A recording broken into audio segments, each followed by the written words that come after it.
Okay, everyone, welcome to Pesach Thursday night class. We are going to learn a special discourse. This is in the Siddur of the Alter Rebbe. We usually learn the book, the book on the Parsha, which is Torah and Lakuti Torah. We did all the Pesach Memarim that are in Lakuti Torah, and now we are left with a few Memarim that are still in the Siddur that we didn't learn. The Siddur are discourses that the Alter Rebbe said, and it was recorded by his son, the Mittler Rebbe, and he entered it as part of a Siddur, which is a prayer book, with the commentary of his father on these long, deep Hasidic discourses. They're the Mittler Rebbe style, and therefore they're more expansive, and generally the discourses in the Siddur sometimes are more challenging to learn. In the past years, we've learned quite a few. On the one hand, there's more lengthy, it's longer, so that usually gives you more to bite into. On the other hand, it's sometimes more Kabbalistic and a little bit more difficult. So we'll see how it goes. We're not going to be able to learn the whole discourse today, even though we have only this Thursday before Pesach. Next Thursday night is already deep in the middle of the holiday. But I hope that maybe Sunday night we can pick up, or maybe some morning or something. I really would like to finish this. I didn't even finish the whole discourse even once, at least not now. Maybe I learned it another time in my life, but I don't remember. It's a fundamental discourse. It's mentioned in many Hasidic discourses, this discourse. So it's a very, it's a go-to mimer. It's a classic for some fundamental ideas. And that's it. So in the Siddur, part of the Siddur is the Haggadah Shel Pesach, which is the special recitation that we say at our Pesach table. We speak about the whole story of the going out of Egypt. After the son asks the four questions, the response is with these words. We start off with the words, Avadim hayinu leparo mitzrayim. We were servants to Pharaoh in Mitzrayim. This is the nusach of the Haggadah, and it's based on a verse, on a pasuk in Deuteronomy in Veschanon. We can actually look that up now. How much of it is actually in the verse? So in Parshas Veschanon, Vav Chaf Aleph. Let's see.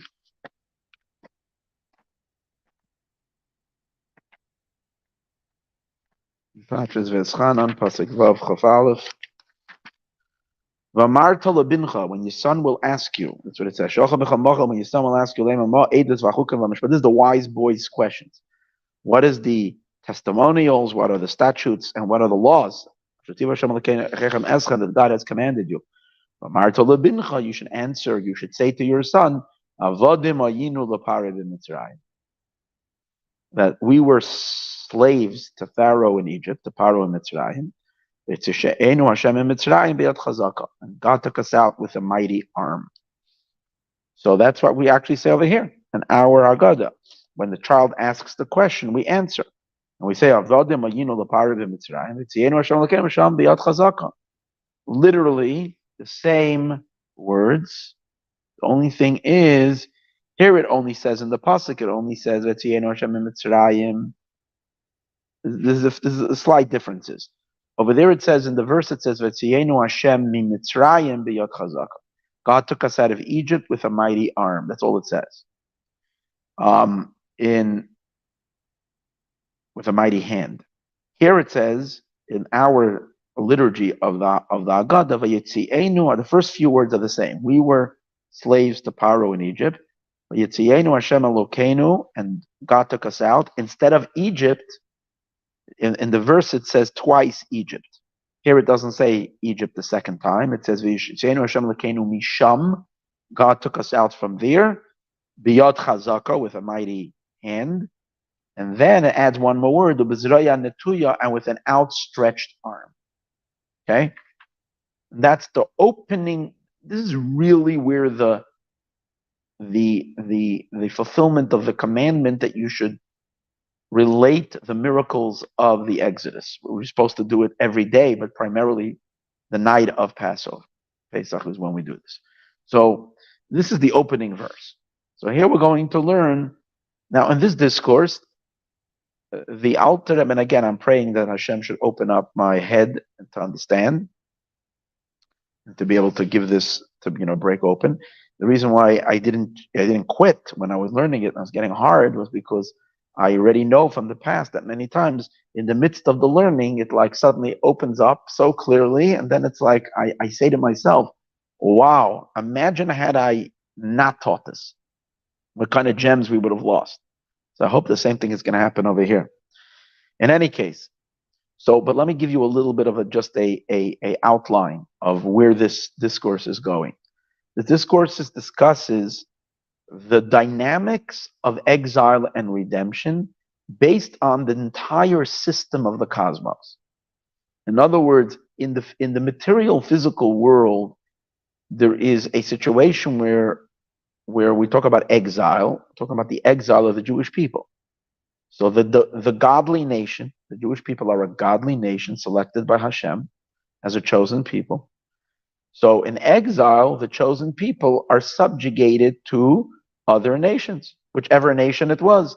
And many nations took their turn in trying to enslave or enslaving the Jewish people, or persecuting them, or other exiling from their land, or trapping them in their countries, or chasing them out of their countries, or whatever it was, or taxing them with crazy taxes, special for Jews and the like, and all kinds of other physical, spiritual, and other types of persecutions.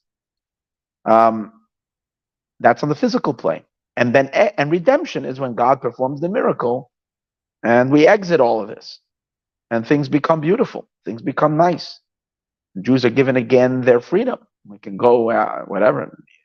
When going out of Egypt, it meant we can go to the Holy Land and establish a holy kingdom for Hashem. That's the physical story in this world. But this discourse is going to discuss the spiritual dynamics in the divine realm. What is the system that allows for enslavement and exile to happen? And what is the system of the cosmos when redemption happens? In other words, the question is, how is God? It's taking it all the way up, not just to the higher spiritual forces, it's taking it all the way up to God himself. How is God relating to the universe during the time of exile? And how is God relating to the universe and to the world and to its inhabitants during the time of redemption? What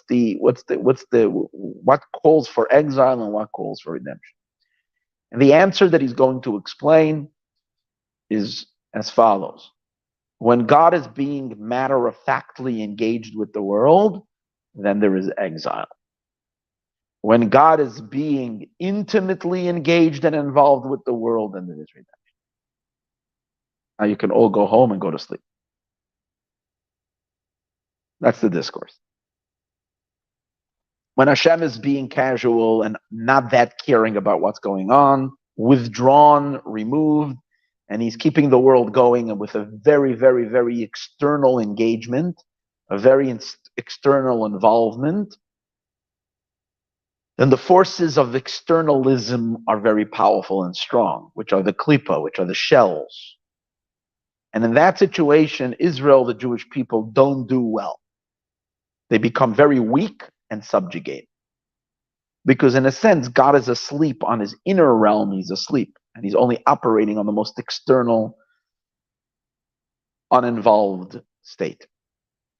However, when God gets super engaged because he's really involved and interested and excited, deeply excited and deeply and interacting with the world in a way that he's fully invested in it from his inner depth of his being, that's redemption. And then his energy flows to Israel and to the Jewish people. Holiness is then dominating over the unholy. And it's not like the unholy doesn't exist. At least yesterday we spoke that once Mashiach comes, the unholy is going to be gone forever. But In the past redemptions, it didn't mean the elimination of the unholy. It just meant that the unholy becomes very secondary and subservient to holiness. So the whole question over here is going to be, is the internal dominating over the external, or is the external dominating over the internal? And that obviously is going to have its repercussions and its effect on also on each and every one of us, because every single person is an entire universe. What's the story with each and every one of us? Is our outer shell, our external shell of ego and self-interests, the dominating force in our life, and then our souls become, trapped and silenced and in bondage to our physical desires and wants, which means the external rules over the internal? Or is that we have redemption, when the inner soul, the inner truth, and the inner core of the human being is able to express itself and to assert itself. And then the external human, the body and even the ego, and the animalistic side of the human being are not eliminated, but they're all drafted and they're all included and put to use for the service of the higher human, the truer human.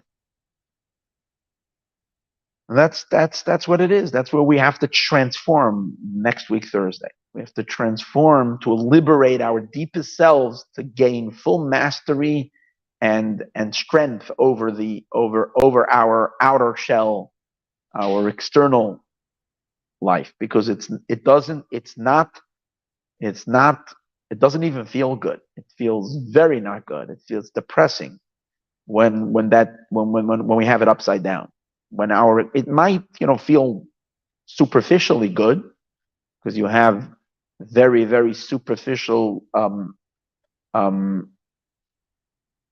temporal enjoyments which temporarily feel good, but on a deep level it's causing a deep disintegration and a wreckage on the inner human and the inner satisfaction and inner happiness of the human being. So true happiness will only be when the spirit masters the body, when the inner dominates over the external. But God forbid, exile is a time when on all levels the external is powerful and subjugating the internal. And why is that? That has to do with the fact that God's connection to the world is from a very external place during exile. It's in terms of the Kabbalistic terminology, God has his back turned towards the creation. He's supporting the creation with his back, not with his front. And in the time of redemption, God turns to face the creation. Turning to face the creation means he's giving it his face, his countenance, his radiant countenance, his love, his affection, his passion, his desire. That's the whole story.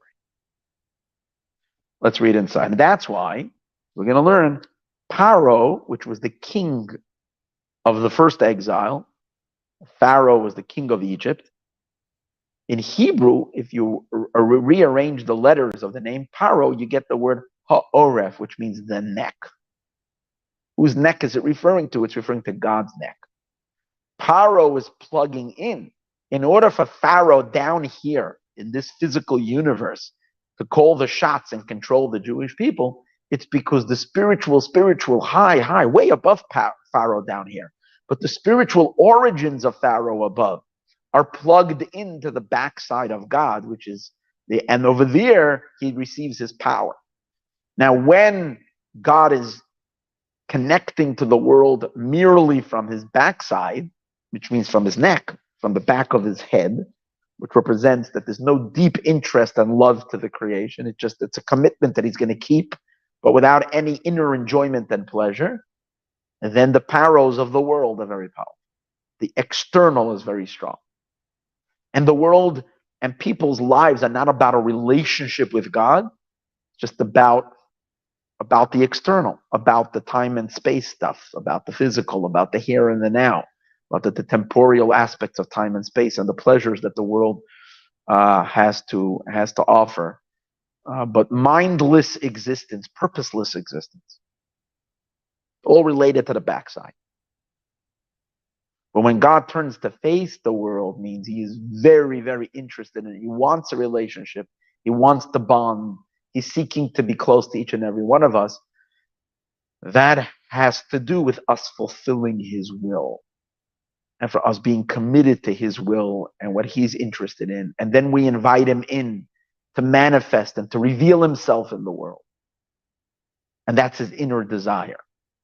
And that's when you have a holy temple in Jerusalem and you have the sacrifices that we spoke about on Monday night and the whole engagement and involvement, the love, the romance, the connection. It's all there. It's all there. It's because God is he's turning his neck away, but he's turning his face to the world. That's the summary of the first half of the discourse. So let's read it inside. Switch the glazer. Okay.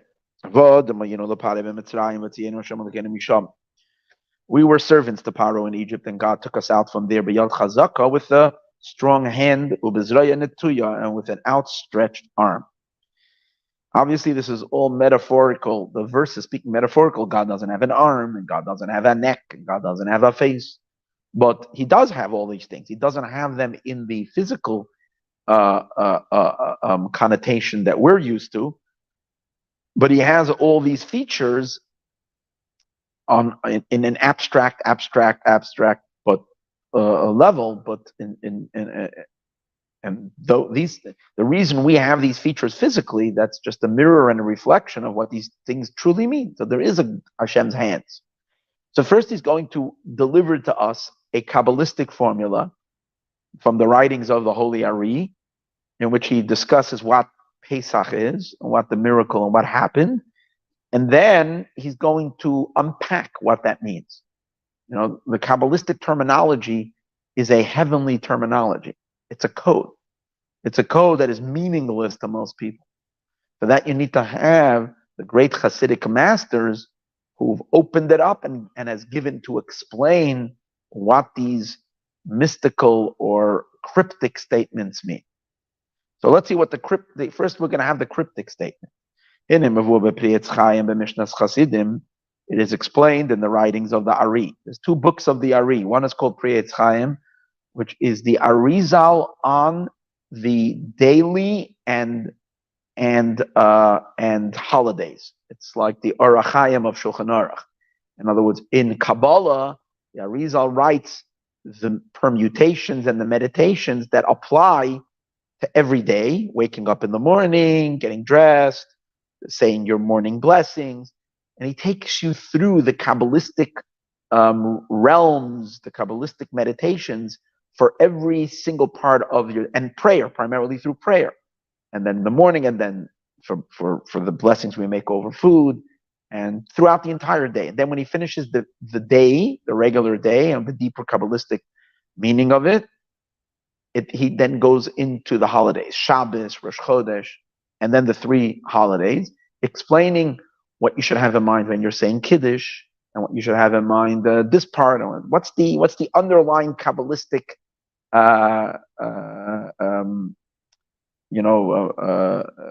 meditations, as we said, and based on the spiritual aspects that are taking place, the forces that are in play to create that holiday and so forth. So that's what Pri Etz Chaim is. So, but again, if you open up a Pri Etz Chaim, unless you're a seasoned Kabbalist, it's meaningless. It's just a bunch of what we might call gibberish, a bunch of words. So we need to unpack that.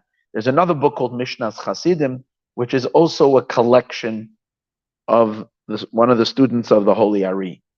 In any case, so these are two reliable sources that recorded the teachings of the Ari. The Ari himself didn't write. He just taught, and his students wrote it down. In any case, so over there they write as follows: Shoydish in Yitzis Mitzrayim, the root of what is the root, meaning the spiritual, divine, what's going on in the inside of going out of Egypt. And they explain as follows: They say like this. Yesterday in the class that I gave Exodus number 3, we discussed that exile is called a pregnancy. Something is being born. And who is the one that are being born? So the ones that are in exile, they are the fetus. So in the first exile, it's very clear. The Jewish people were being born as a nation. Even though we existed before that as Abraham, Isaac, Jacob, the patriarchs, matriarchs, but that's before we were a nation. Those are the parents. Those are the ancestors. Then we're becoming a nation. But just like when you become a person, where do you become a person? Inside a little prison, which means inside the mother. And in a sense, in being in the mother is a little bit of a crumpled state.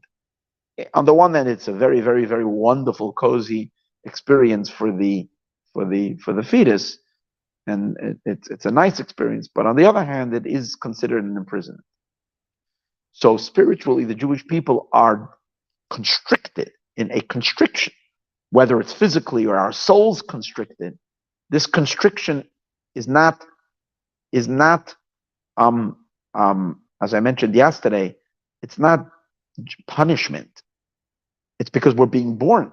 And it's only in that environment can the birth take place.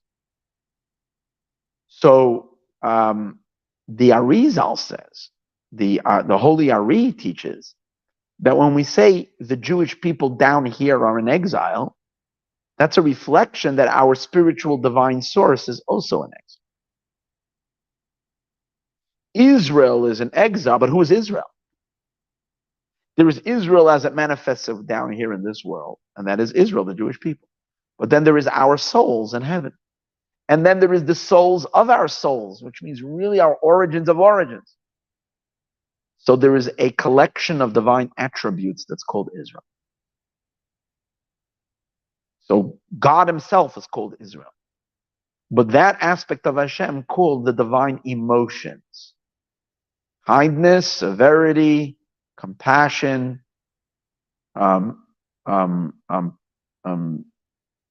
victory or perseverance, glory, and foundation. So these 6 emotions are called Israel. When when Israel down here was enslaved in the womb of Egypt,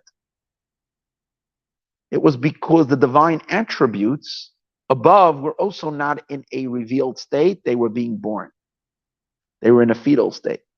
What do we mean they were being born? To say it in wild terms, God was being born. God was being born. The divine manifestation of God, the way he will be manifesting with the world post the giving of the Torah, was not yet ready to be revealed. It was in a gestation period. It was being developed. So what does that mean? Did God not exist before? Of course God existed before. But he's choosing to manifest in a particular manner, and that image and that force and that state of Hashem appearing in the state of a human and in a relationship with us. We know that, for example, there are 613 commandments, which are divided into 248 positive commandments. That emerged when God gave the Torah. But these 248 commandments are not just commandments, they're the limbs of God. It means they are him. But they are him as he's manifesting to us when the Torah was given. So before the Torah was given, which means really before Sinai, which meant before the Exodus, before the redemption. So this persona of God, the divine emotions, as they are the foundation of these 248 limbs, because it's these 6 emotions or 7 emotions, the 6 masculine emotions, 7th emotion, and of feminine emotion, together make up the main skeleton of the rest of the limbs. So just like the Torah emerged to the world only after the giving of the Torah, So to the the divine limbs, so to speak, were then born. Born means it's revealed, but just like a child doesn't start, a child doesn't start when they're born. The child needs to be developed first in a hidden state, in a constriction during the time of pregnancy. So too, the whole exile was really just a pregnancy. A pregnancy, the Jewish people could not be a people and be ready to withstand all the challenges and difficulties and to be able to be a light unto the nations and sublimate and elevate the entire world to the ultimate redemption had we not first been developed as a people through the crushing circumstances in Egypt. Why it has to be painful is a different discussion. And we might get to that in the discourse. But that's the place where we were developed. As we down here were developed that way, so too was our spiritual source above, also in a constriction. It was in Egypt. It wasn't in Egypt down here, it was in the Egypt in heaven. It was in the Egypt of the spiritual realm.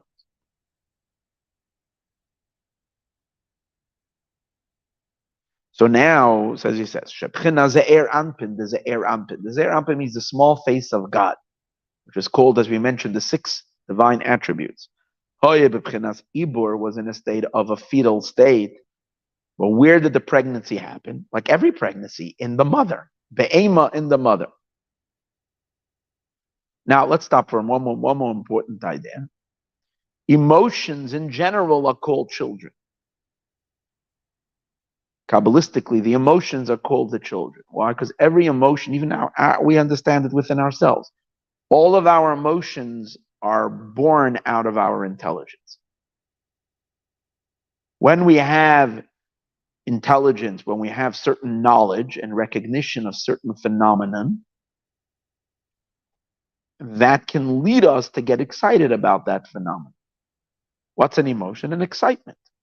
Either we love something or we fear something, or we're compassionate for somebody or something. But it first has to, the excitement doesn't come out of nowhere. The excitement is developed. Where is it developed? By first having a mental appreciation of whatever it is. You have to first have the facts. You have to have the cold facts, just the knowledge. And then you can warm up to it. Warming up to something, meaning the emotions start bubbling. So the emotions are always a secondary. Emotions come from somewhere. So the intelligence is called father and mother. 2 parts of the intellect, the chachma, which is the flash of the idea, the kernel of the idea, and the bina, which is the full fleshing out of that idea, the full development of it. These are 2 forces of the mind, the right and the left side of the brain, the creative mind and the analytical mind. These 2 parts of the soul are the parents, and the emotions are the children. And just like our emotions, God's emotions also work that way. So there is the divine emotions. Here's the thing. From when God gave us the Torah, God is fully active, engaged, involved emotionally with the world. Before the Torah was given, that element of emotion was not there. We didn't have where to manifest. We didn't have the mitzvahs yet. But those emotions were now being developed. That God's emotional range was being developed. Where is it being developed? Like a fetus, in the mother. So let's look at our own emotions. When our emotions are being born, where are they being born? Before we warm up to something, we're just becoming aware of it in our mind. And when it's in our mind, all it is, as we said earlier, is dry information, dry facts. Now, subtly, not like 1 minute there's just a dry fact, and a minute later, boom, there was a powerful force of an emotion. It usually has to sit in your head for a while. You know, an intelligent person, I mean, besides certain emotions that are very instinctive, but generally, a developed, mature human being will develop certain sophisticated emotions, which means emotions to things that are a little bit more an acquired type of emotion, acquired taste. You get certain appreciation for art, music, or certain things. So you have to develop your sense of taste, your sense of music, your sense of beauty, your sense of whatever it is that you're excited about. Sciences that you love, that interest you, and whatever it is. So the emotions first begin to appear in the mind, but in the mind they're very, very subtle. And that's the idea of a fetus. The emotion is not yet, your heart is not racing yet out of love. You're not feeling a burning, energy flowing through your limbs with an excitement to go ahead and buy that book or buy that new iPhone or new, gadget or whatever it is, because you haven't read up about it enough. It hasn't sat with you. But after you've read up on it and dwelled upon it and thought about it, and you hear that, and then you finally get feel that excitement. You want to connect to that person. You want to meet that author. You want to meet that scientist. You want to meet that artist. You want to hear them, or you want to see them, or you want to. So these emotions develop. First, they're in the head, and they're very, very, very silent. They're very quiet. And then they come out into the heart. When they come into the heart, that means the baby was born. The emotion is fully born. It's a full-fledged expressed emotion. When the emotions are still in the head, means they are in a pregnant state. And the emotions are not free to express itself because they're very benign. They're very soft. They're we're very unconscious of them. That's the pregnant state. So in God itself, the divine emotions, which will later manifest themselves as God's likes and dislikes, which he expresses himself to us in the Torah.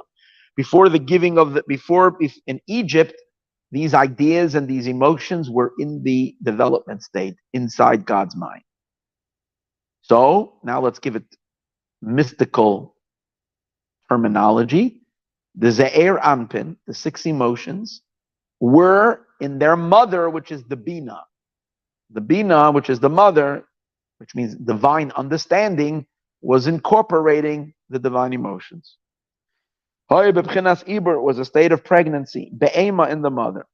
Shenikra, and that state, being within the mother, the supernal divine mother, in that state, Shenikra Meitzar Yam. That state is called Mitzrayim. And he takes the word Mitzrayim, the holy Arizal takes the word Mitzrayim and divides it in 2. He says Meitzar means constriction, Yam of the sea. Yam means the sea.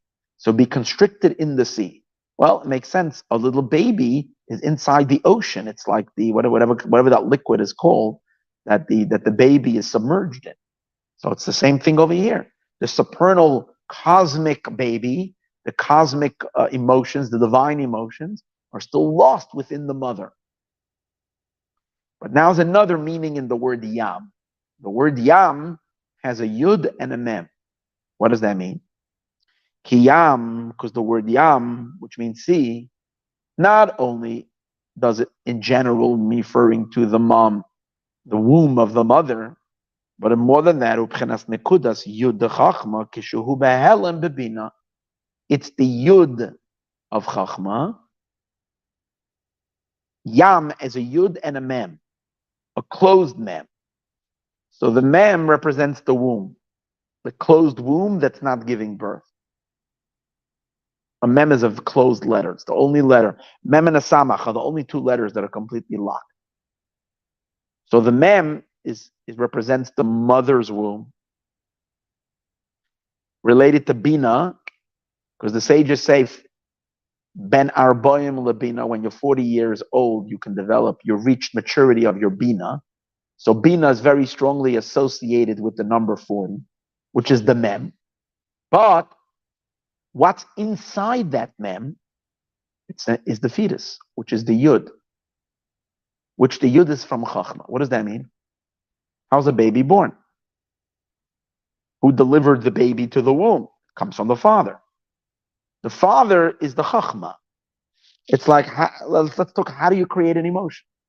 First there's a flash. First it started as an idea. The mother is only sitting with the idea. The bina sitting with it and allowing it to develop and thinking about it for days, for weeks, for months, for years.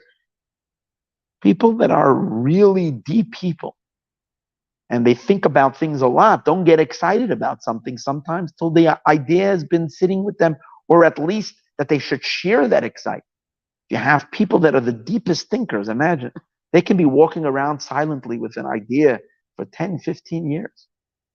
And then finally they decide that they're going to act upon it. They're going to share this. They're going to write a book. They're going to bring this idea to they're going to bring it to the world. But where is it coming from?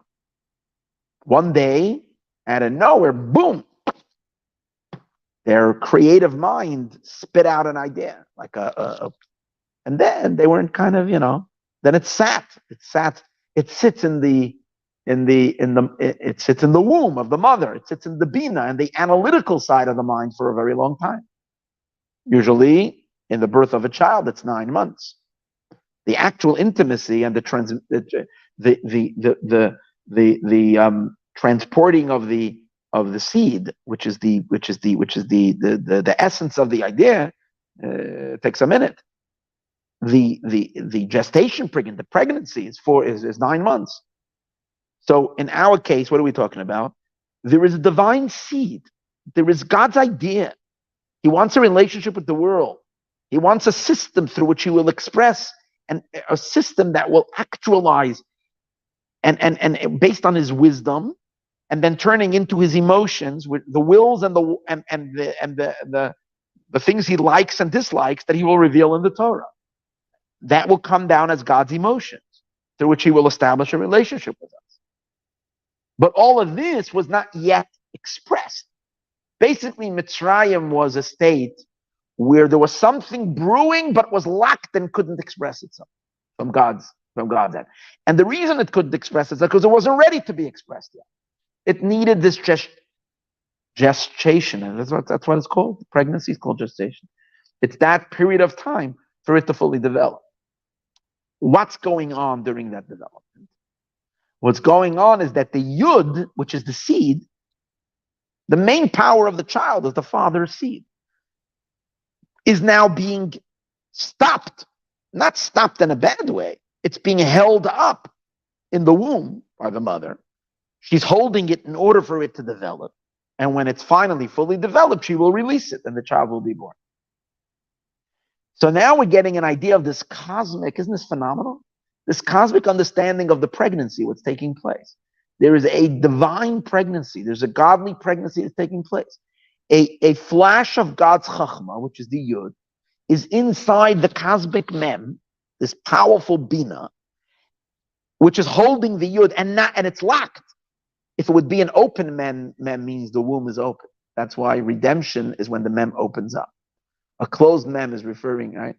It's the closed mem, which is considered the exile, the opening of the mem. Sometimes it's explained in Chassidus the opposite, that the open mem is exile and the closed mem is geula. But sometimes it says the mem that's closed has to open, and the open. That's a discussion. We once look it up online. There's a class called the open and the open and closed mem. Fascinating class that we once had. One of my favorites. About one mem has to open and close. But in the context of what we're talking now, the exile is when the yud is stuck in the mem, and that's called yam. That's called the ocean. And for the one that's inside that constriction, inside that trapment, inside that closed, locked womb, it's a constriction. That's why it's called meitzar. Meitzar means constriction. Mina meitzar, from my constraints, I call out to God. Now, when this manifests down here in our physical world, the Jewish people find themselves in Mitzrayim, a country that's name is reflecting this amazing spiritual secret, divine secret. Meitzar means.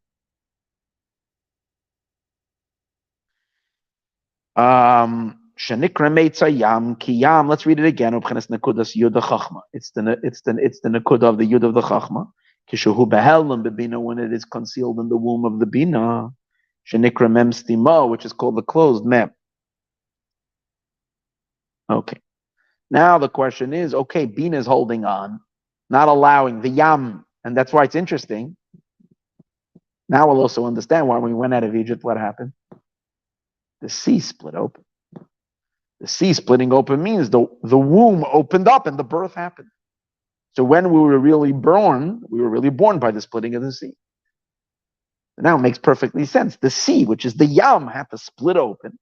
And what happened? The Jewish people emerged from the sea. They went in and they emerged from the other side, which is like a baby being born. And you know what else happened at the splitting of the sea? The Torah emerged. And God emerged as a new being with powerful emotions to share with us. And that turns into the 6 Shishe Sidri Mishnah that he gave us by the giving of the Torah. That's the baby. That's the 6 emotions that are emerging. Okay, who's not allowing this? So, but hold on. So if it's ready, it's like, it seems like, but it's not just the fact that Bina is holding it as long as it needs to. There is also a force that's not allowing. That is countering the birth. There is a force that's blocking the birth that's happened. Who? The simple story. Who didn't let the Jews go out of Egypt? They wanted to leave already. They had enough being in the womb. And there was already overdue. It was past the due date. So they wanted to leave already, but they couldn't because Pharaoh wouldn't let them out. So now he explains who Pharaoh is. Ki Pharaoh, Pharaoh, as we said earlier, is the same letters as the word ha'oref. So what does that mean? Pharaoh is an evil, wicked man. But if an evil, wicked man has power, has strength, and has power, and has dominion, if an evil, wicked man has power and strength and dominion, he's getting it from someone. Where is he receiving it? He's receiving it mipchenas oireif de erech antin. He's receiving it from the backside of what's called the long face, the erech antin. That means, let's just explain that just short. Above this baby that's being born, above the divine manifestation of 6 emotions, there is, as we spoke earlier, the divine intelligence, which is the source. That's where the pregnancy is taking place. That's the sea. And above that is Keter. What's Keser? Keser is the crown. Keser is infinitely above the other Sephirot, the other attributes, because Keser is the Or Ein Sof, the infinite light of God. God as he is what we might say pre-attributes. In the human physiological structure of a human body, there is the brain, the intellect, which is inside the brain, but then there is the skull. So even though the skull to us seems to be much lower and less important than the brain, we can imagine that a skull-less individual can live as long as you protect his brain. I mean, the skull is mainly there kind of to hold everything in place. But spiritually, the reason why the skull is above the brain is because it's really connecting or representing the infinite light of God, the encompassing energy, the surrounding light that's not yet defined. That's called Keser. But just like in the skull, there is the front of the skull. What's the front of the skull? See, when we say the skull, we really mean the entire bone-like feature of the entire head, going all the way from the back, from the neck, all the way over, all the way up to the front. This entire structure, because it's all one unit, one bone, like a helmet. In that, you have sockets where the eyes go in, and you have the other situation, but you have that whole situation. Okay, so in this whole dynamic of skull, there is the face, and when you look and you see what you see, everything that the person is all about. From the eyes, you can look deep into a person's being. You really can look into an eyes. You can look in a person's soul by looking at their eyes. their nose, their mouth, the two cheeks, give off so much of the radiance of the inner human being. So that's the front of the skull, if we might say. And then there is the back of the skull, which is the neck. Pharaoh, now, just like remember, this is all our bodies are created in the image of God. So the cosmic keter, the skull of Hashem as well, there is the front of it and there's the back. Pharaoh was receiving all of his energy from the back of God's skull. And that's called Ha'oref, the neck. And Pharaoh is the letters Ha'oref. Pharaoh is not God's back neck. But from the level of the neck of Hashem, the back of the skull, that's where he's receiving his power. We'll soon see what that means. But that's what the Arizal is saying. And as long as the skull is, and it's blocking and it's not allowing the birth to happen. Now, if we're talking about birthing, let's try to make sense of that. If we're talking about birthing, in which the intelligence is creating emotions, excitement, and the emotions need to be born. But in order for them to reveal themselves, they have to leave the brain. And they have to go down into the heart, because here is where you get excited. Excitement happens, you're cognizant of the excitement in your brain, but the actual excitement happens in the brain. The heart gets warm and the blood pumps faster. All right, so it's happening. The emotions, when they're going to be born, are going to be born into the heart. So they have to drop from the brain to the heart. Between the brain and the heart, there's a narrow space. That's the neck. The neck flows right down from the back like this. The front almost like doesn't even go there. The front goes lower and then you're like down to the chin and out. But the neck flows from the back of the skull, right? The neck. And the neck is narrow. So now we can understand if there's something blocking the head, the information of the mind to materializing into an emotion, it's because it has to push through the neck. It's like the birth canal that's narrow. And now that's holding and not allowing the baby to come out. So that's what the Ari is continuing. Because he's deriving the energy from the neck of the Erech Anpin. Moineya, he is holding back from the birth to happen. And this is what it says. We were servants, we were slaves. Who's we? We are the baby. And therefore, Anu, Bnei Yisrael, the children of Israel, we're called the children of Israel. Then there is Israel himself. We're the children of Israel down here in this world. There's Israel himself. Israel himself was being born then. The spiritual dynamics of Israel, which are the divine emotions, were then being born, but they're being stuck. De le'ela, Bnei Yisrael de le'ela. Shuhu b'chinazah, which is the Ze'er Anpin, the six emotions of God. Avadim, we were subjugated, leparo, to the neck. Chinas oiref, the Erech Anpin. The neck of the Erech Anpin did not let us be born. And where did it keep us? It kept the emotion swimming in the brain, but not being able to come out. Liyos b'meitzer yam, to be in this constriction of the sea and not being able to come out. Let me try to give it a little bit of again, this is all meant to be a cryptic piece. So I've been doing a lot of explanation over here. If you read this just plain, it's simple, it's very cryptic. But Baruch Hashem, I've been teaching Hasidus for so many years, so we're able to open this up a little bit. Open up the constriction a little. And then so it'll make it easier later when we're learning. I'm already giving you the interpretation to a certain degree. But now, but let's try to make that a little bit. So you're saying, do you feel bad for the baby in the womb? No one feels bad for the baby in the womb. It's like a perfect place to be. So why would we even care about this? In any way negative? Why are we screaming, end the exile already? Ad Masai, let's have Mashiach, let's have the redemption, let the baby be born. First of all, if a baby is there, you meet this woman, she's pregnant, and then you come back 6 years later and she's still pregnant, and you kind of say, come on.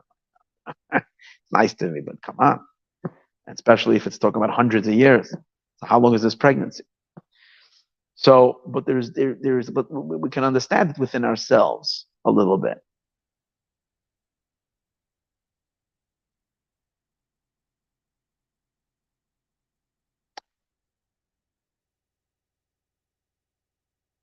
How much does our soul have? How much like excitements do we have that never went anywhere? They remain stuck in our mind. Especially for people who study. Especially for people who join our Thursday night class. Especially for people who actually delve into the spiritual world. You learn so much, and you know that based on how much I learned, I should be such a powerful spiritual being. I should be like dynamite. I should be so powerful. My prayers should be so intense. My Shabbos, Yom Tiv, everything. I should be a ball of fire. I should be like sweeping up the entire world with my energy. And yet, because the emotions are all stuck. They're all stuck in the head because we're in exile. So we can't give birth to these emotions. It's this Pharaoh that's sitting there and it's just blocking it. So with all the learning we do and with all this information, we can barely squeak out a little fervor in our prayer, a little tiny bit once in a while. What happened with all that you know? All that was so much to be excited about. That's this painful experience of exile. That's why exile is so miserable. When it comes to our physical thing, it doesn't take much. We hear there's a gourmet dish, we get all excited about it. It doesn't take long. We make it, we do it, we eat it, we go to the restaurant, we have it, a new restaurant in town. It doesn't take much for ideas to like go into our emotional realm. It happens chick-chack like that. And we act upon it and we're energized by it and everything. But when it comes to these spiritual things, and they're so much greater than that silly, physical delights, and yet they don't go anywhere. That's exile. That's what we're talking about. Talking about a constriction in the head. And with all the study and with all the learning, it's almost like all these potential excitements kind of like get aborted in the mind. Now, the good part is that nothing is aborted. It's not an abortion. They're all there. They're all living. They're just way overdue in their pregnancy. It's like 1 billion babies in the head. Imagine that. And imagine that when Mashiach comes, the moment the lights turn out and the constriction is removed and those babies start being born one after another, bang, bang, bang, bang, bang, bang, bang, and suddenly you have like a million emotions in your hearts, like 1 billion, and you're thinking like, is this ever going to stop? And it's like hits you nonstop. All these ideas you've been learning about over here. And you thought like, oh, it was a nice idea. And suddenly the quiet, silent, benign emotion that has been sitting there in your head, but not given expression, you forgot about it already, but it's been stored somewhere. The first time I ever saw it this way. It's really, really, it was worth giving the whole class just for this thought. And that's why it says when Mashiach comes, we're going to cry and cry. We're going to be bawling. Because we won't know what to do with such an intense heart. Our heart, I don't even know how our heart will handle it. How will the physical heart be able to bear such intense love for God, love for Torah, for each other, it'll be so powerful. It will be unrestricted because we'll finally be, and it says God will remove the stuffing of the heart, but also remove this Pharaoh that's on the neck that is create like this chokehold and constriction. He like puts a brace on the head, not allowing any of these emotions to come forth.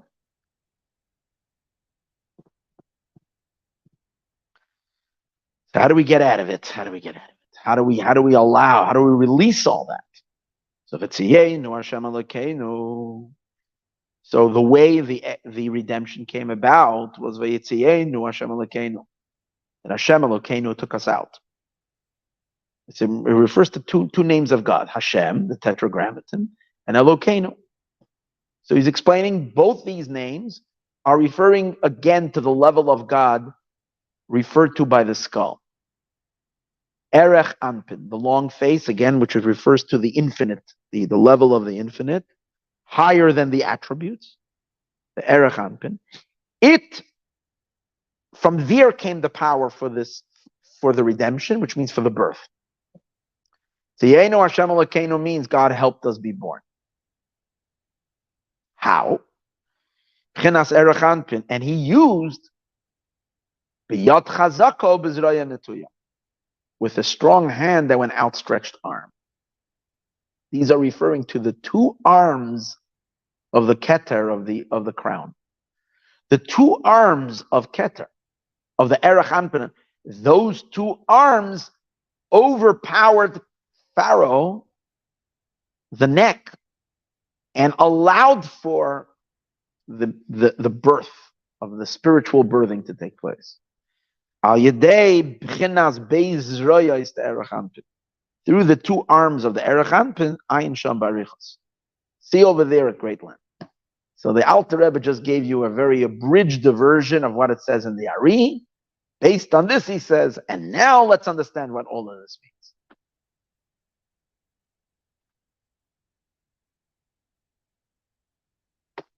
So now we begin the discourse.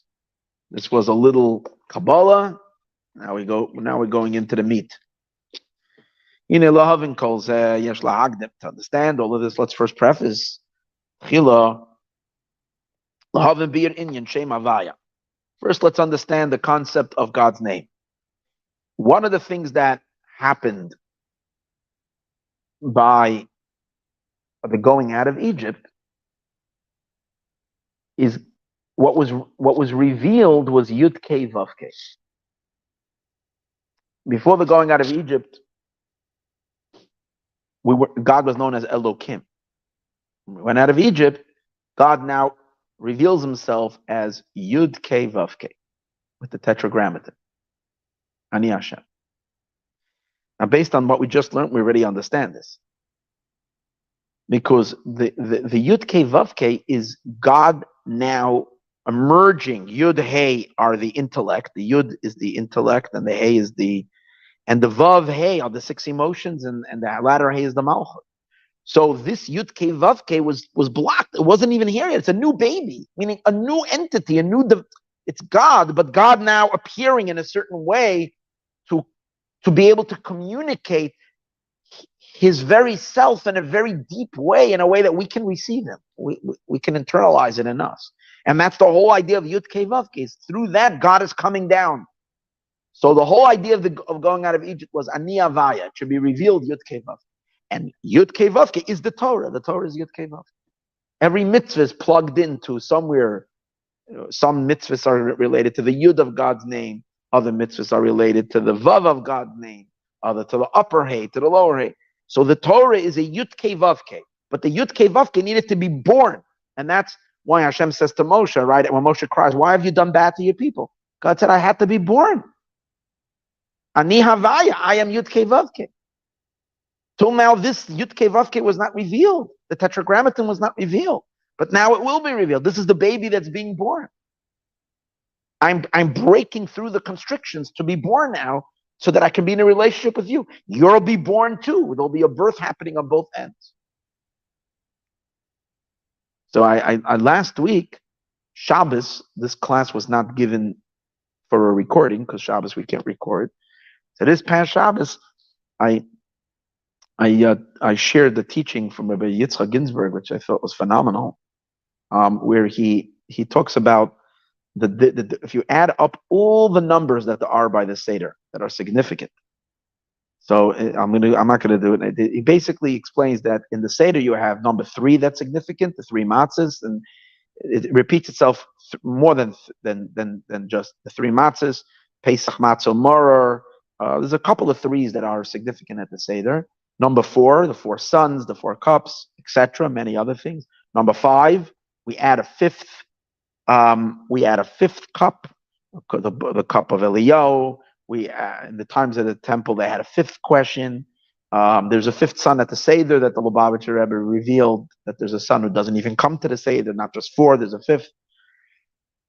So number 5 is a significant number. So let's start. 3, 4, 5. 10 is a significant number because there's 10 plagues. 15 is a significant number because there's 15 instructions for the Seder, Kadesh Orchatz. We follow 15 plus Dayenu is 15. And then 50 is a significant number. Because it's in the end, it mentions the 50 plagues that were at the sea. And it's a 50-day count starting from Pesach to Shavuos. So if you add 3, 4, 5, 10, 15, and 50, you'll get 87. It's the numeric value of Ani Havaya. I am Yud Kei Vav. So what we're doing at the Seder is a birth is taking place. Yud Kei Vav Kei is taking place. So now, so he says, in order to understand all of this, so we have to be Inyan Shem Havaya. Let's understand the Shem Havaya. The Dalet Oisius Yud Kei. I'm saying, why is he suddenly talking about the idea of Havaya? Because that's what's being born.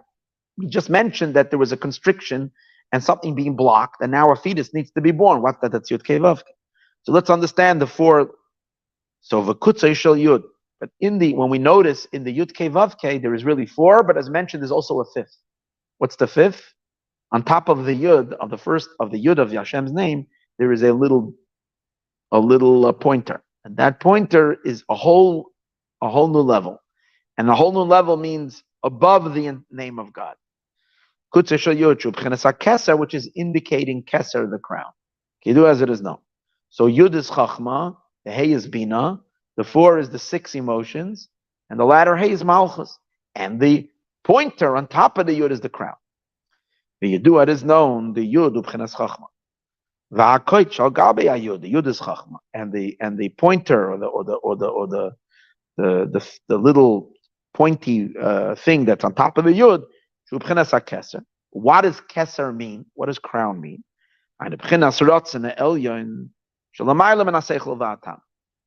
It's the supernal will, God's will, that is still above and beyond understanding and reason. Okay? Reason and understanding is already a constriction. Because anything that could be understood is already limited. So reason and understanding is already constriction. The pure, infinite, boundless light of God is called Keter, and particularly it's referring to Hashem, even Keser. Keser is not the essence of God. Keser is already an emanation of God. But what is it? What is the emanation? It's not the emanation of Hashem's intelligence. It's the emanation of His will. He wants. What does He want? He wants a relationship. He wants to create. He wants. But it's not a want with a reason. Reason starts later. It's not reason. It's pure will. Okay? And that's Kamosha Kosov, like it says, this idea that beyond Chachma, beyond wisdom, is a range of will that's beyond reason. It says, there's a verse that says that Chachma stems from nothingness. Ayin, this nothingness represents this, what we call it nothing is because since it's beyond reason and grasp, infinite, it's called nothingness. And that's why it doesn't even have a letter that represents it. It just has a pointer. A pointer, all the other spheros have a letter, that kind of character. The letter that is used is because the shape of the letter contains within it the content of what the attribute is. Like, for example, Chachma is a point. It's a flash. So that's what a Yud is, a decimal point. The Hey is the analytics of something. So it's the full development of something. So that's why it's got 2 lines. It's got the space. You're pulling it. So the letter that is indicating of it is capturing, is explaining, so to speak, the nature of that energy, the nature of that force. But the Keter doesn't have a letter. The reason is because you can't describe it. It's infinite. And infinite simple energy is not descriptive. All you can do is just point that it exists. That's what the point is. There's something above. What? I don't know. Unknowable, Kesser. But it's the level of will. And that's called the long face of God. When we spoke earlier that there's this thing called that level called Erech Anpin, the long face, Kiyadua. So this level, Erech Anpin, is Kesser, it's will. Now, the main primary occupation that he's going to occupy himself with in the next long discussion, which we're going to do quickly because we've already gone through it, he's going to explain how the will, just like we say Kesser, which is the above the Yud Kei Vav Kei, above the four letters of God's name, which means above all the attributes. It's the encompassing infinite will, which is Kesser, which we discussed earlier. Kesser is the skull. There's a front and there's a back. So what does that mean? In the infinite light, there's a front and there's a back. What does that mean? So he's explaining, because in will, there's two levels of will. When a person wants something, there is a want when you want something like, and you're completely, fully, your entire being is invested in that want. And then there is a want, which is more like matter-of-fact want.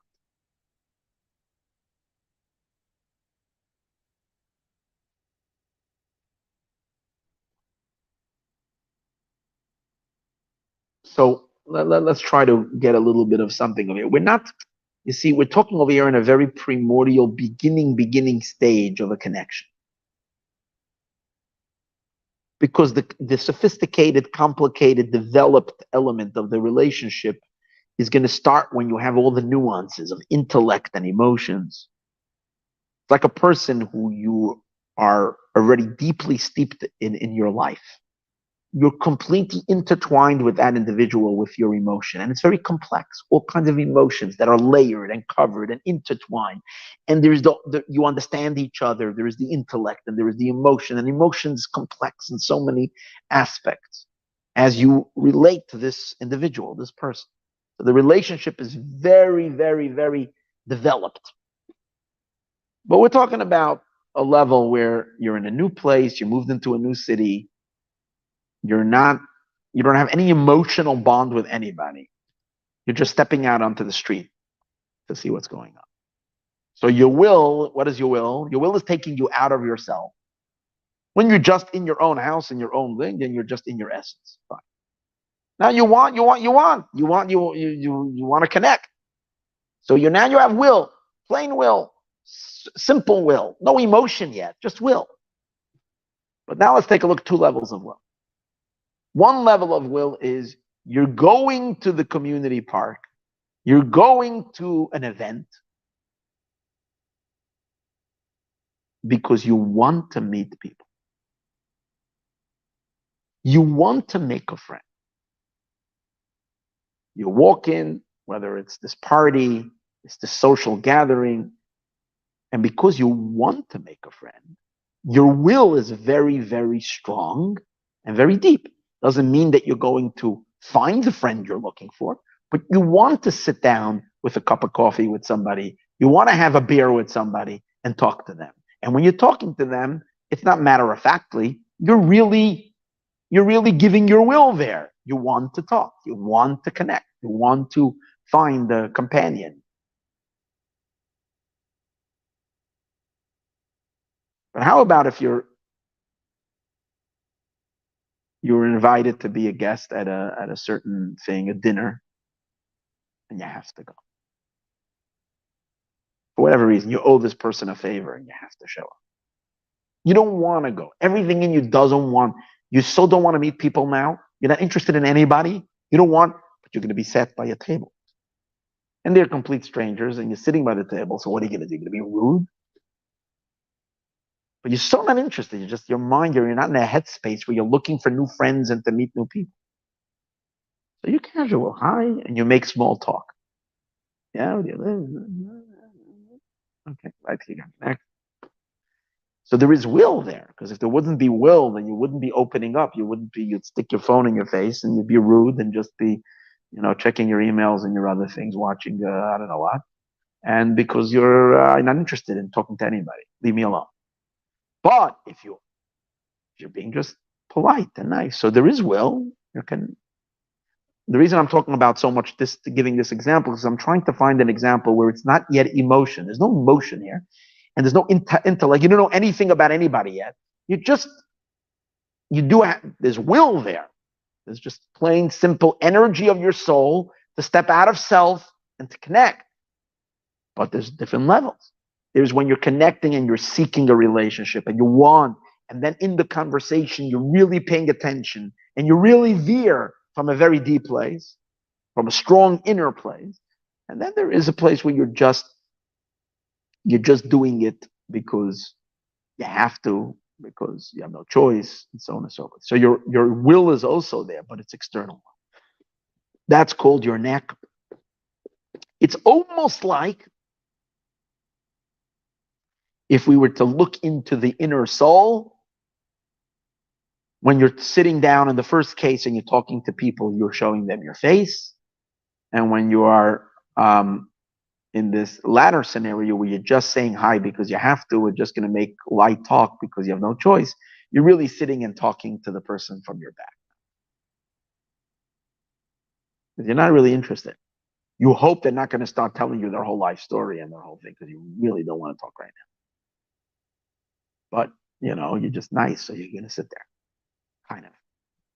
So now let's take a look, and he's going to give a lot of examples to the idea. But there's the internal and the external.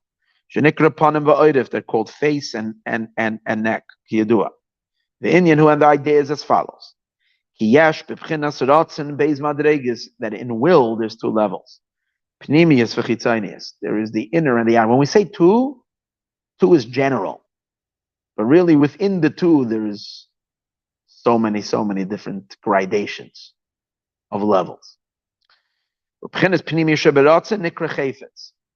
When you have your inner will, that's not called will, it's called ratzon, will in Hebrew, but it's also called chayfetz. What does chayfetz mean? Deep inner desire. And when you have just regular will, but no deep inner will, it's called ratzon. That's the difference between ratzon in Hebrew. He's differentiating between ratzon and chayfetz.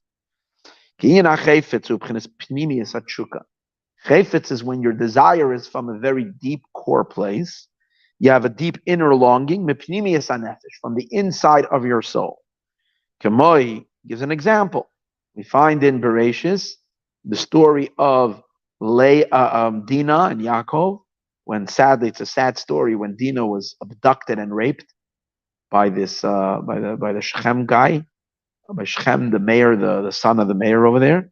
So it says over there, Ki chafetz bebas Yaakov.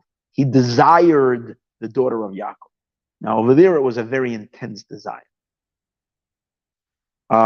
Even though it's a very lowly type of a thing, it was simply a lust, but it was still a chafetz, very intense. Or here's a nicer example, a more pleasant example. Hashem says to the Jewish people, "You will be my land of desire." Kitiyam atem eretz chayfetz, my land of desire. That means a desire, what I really desire.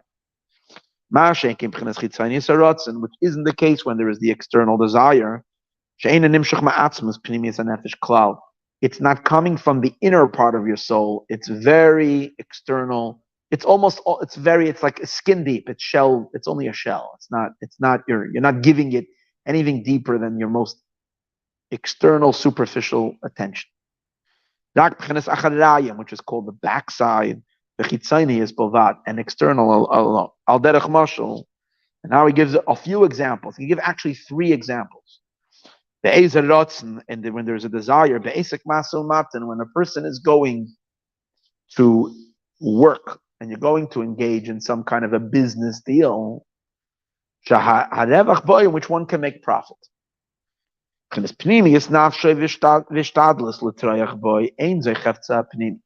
We all know that going out to work, no one wants to work. Everybody appreciates a day off. You like people, you enjoy having the time, you can relax, you can do. Going to work is always there's always a certain discomfort on Mondays. Monday morning, you got to go back to work. Now, even though when you might like your work and you might kind of this, but still, it's like the fact that I have to go in and I have to go into the office, and people say I have to go into the office. It's like there's a certain why? Because the laborious activities that you're going to do in the office, whatever it is, whether it's physical labor, whether it's mental labor, whatever it is, it's exhausting, and it's not like that. And obviously, it depends what you do. Some people really love what they're doing. Some people don't love what they're doing, but they do what they do in order to make a living. So, but it's not like they hate doing the work. It's like just that there's no like, not like the thing that if I won the lottery yesterday, if I really wanted to do this, then I would show up the next day doing the exact same things I'm doing. But why am I not doing it? Because now I don't have to anymore. So the point over here is the work itself, the business dealings, doing, it's not his inner desire. It's the external. Why?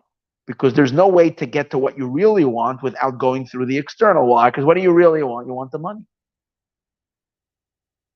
You want the money, you want the paycheck, or you want the deal to go through. And what you really, where is your deep satisfaction? When whoever it is, in this, let's say this big business deal, when they wired the money, the minute you click, they're saying they're wiring, and you keep on clicking on the bank because you're looking if it came in already. It came in 2 3 hours later, 2 hours later, sometimes every 5 minutes. The money is there. It's like that's your inner desire because you just got the money. All the work you did, it's not that there's no desire there. There's desire, but there's much less of your deeper inner satisfaction. And it gives another example. A person wants to throw a party to their friends.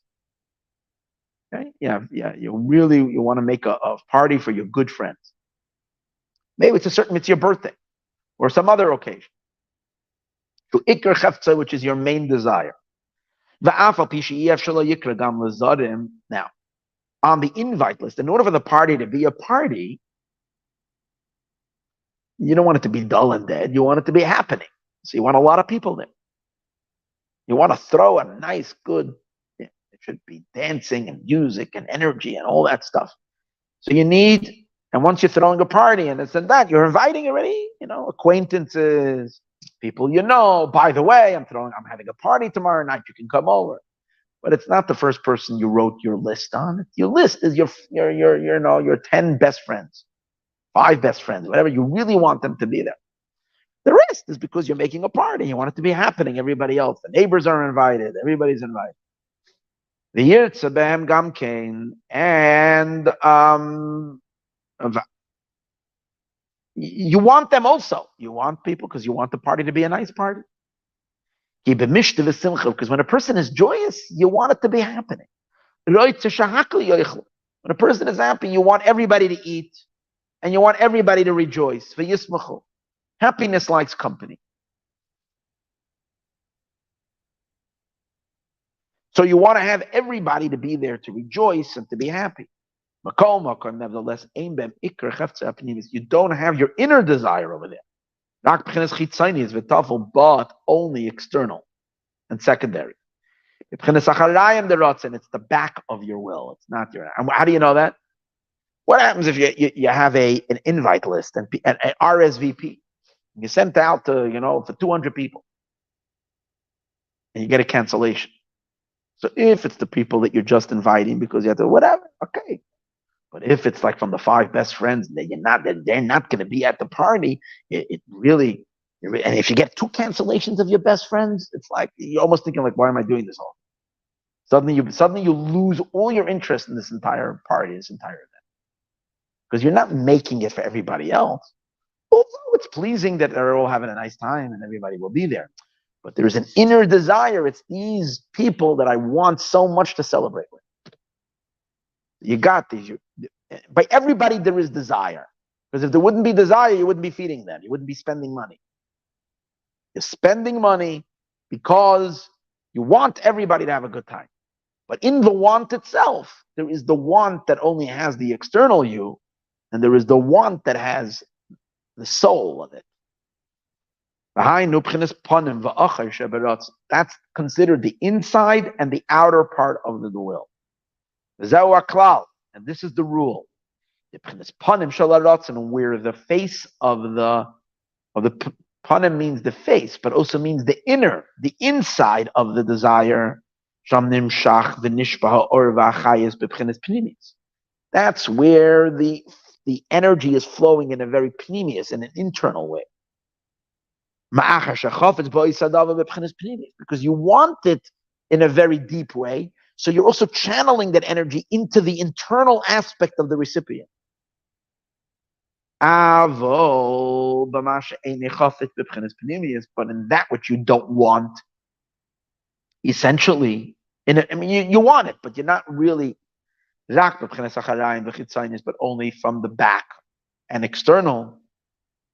So then, as we said earlier, right in the beginning of the class, the way that energy flows to those invitees is only very, very matter of fact. And almost sometimes there are even certain people that are there almost because you just feel uncomfortable not inviting them. That's a third level. There are those that you want them to be there. You don't make the whole party for them, but you very much would like them. It would be pleasing. You see them, you get happy. But then there are those that you just could not invite. Oh, so those, it's most like, okay, you're here, fine. It's like Kamandeshadi Basar Kasvayo. And it's like a person giving something over their shoulder to someone that they're not that interested in. So that you pass something over your shoulder. When you're excited about somebody and you're handing them something, you're giving it with your face. The best example I have for throwing something over your shoulder is as soon as April 15th and everybody pays their taxes. So that's like no one is excited to run and pay the taxes. It's like you have to, you do it. I'm not talking about the super crazy, wonderful, incredible patriots. So that's nice if they still exist. Now he's going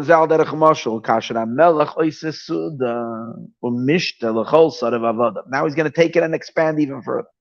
Because he's going to reveal that even in external, there's external and there's really external. So when a king makes a big, till now we spoke about regular people. Now he's bringing it to a king. When a king makes a big suda means a feast, or mishta, and a drinking party, if you say, like Achashverosh, all of his ministers and all of his servants. And he spends a fortune. From his treasures, literally like the story of Achashverosh. Okay, he throws a ala mishtazos on this great feast. What's his inner desire? The pizur with this enormous expenditure. Okay, it's going to cost them a pretty penny. And why is he bepizur with this great spending? Is rak b'shvil hasadim. He's doing it only for his ministers. Hagdoilim, he's doing it for his big ministers. V'avodim hachashuvim, and his important servants. It was the people that he's, the great ministers, the people that are very dear to him and part of his inner circle. For them, he's making this party. They should eat it and they should drink and they should get drunk. They should party. And the bottom, there is another version where it's not v'yishkeru, they should get drunk, but v'yizba'u, and they should become satiated. A little more elegant. V'yisangu mikol machol shulchan hamelech, and that they should delight from all the gourmet foods that are coming from the royal from the royals' cooks, from the royal table. From types of delicacies that you only get in palaces, like the finest of the finest. Once it's a party, others will be invited. It's like the story of Achashverosh. All the people that were lived in Shushan were invited. Everybody. There was no status requirement. Everybody was called. In this case, by the king, let's say, the king has the simple servants of the palace. They're not of his higher caliber, governing type of people. They are just the very, very, the people that do the simpler work. If the king is a generous king, he's nice to them, but it's not like they're very, very replaceable by others. Let's put it this way, right? And these guys. So the king has everybody come. The party's a party. The people that sit behind the mill, the farm, the people that are out doing the laborers stuff, even those that are at the millstones grinding the grains that will later be used in the palace. And they see that, and these people, they're not even invited to the party. He doesn't invite them. But all these people are being fed. Their regular lunch is coming from the from the palace. Their lunch, their food. So there is the regular day lunch. They go to their food is on because the king pays them, and part of his payment is he gives them to eat. But the usual food is kind of simple food. He has a special a special kitchen where they cater the food for all these workers. Nothing too extravagant, decent, but that's about it. But now that there's this wild party taking place, and the highest and best chefs are all there cooking up a storm, so what's going to happen? There's going to be a ton of leftover food. Where do you think it's going to go? It's going to go to all the servants and these maid servants that are there, all the regular and they're going to get these finest, most sophisticated dishes. They've never eaten such food. They're going to enjoy it. And the king is happy to give it to them. But as he says in a moment, he didn't make the party to feed them this food. Because he has the food there available, he's not going to throw it out. He gives it to them. He doesn't have a deep pleasure that they're all having they're all enjoying it. It's there. Let them have it. That's about it. His friends and his colleagues and his people that his higher officials, his governing people, and so on and so forth, members of the court, to them, he's having an enjoyment in their pleasure. They're going to eat from the leftovers, from what is left over from this very lavish meal. But now he's taking it even a step further. But then there is all the garbage that's going to come out. Okay, so now they have a ton of garbage. They're going to take the garbage and going to put it in the huge, big garbage dump behind the palace, in which later the sanitation department is going to come by with the trucks and they're going to haul it away. But there are the local cats and the local dogs that live around the palace. They're going to take one smell and sniff that there's a lot going on over there today. And they're going to come and they're going to eat the leftover stuff. And for them as well, it's going to be party day.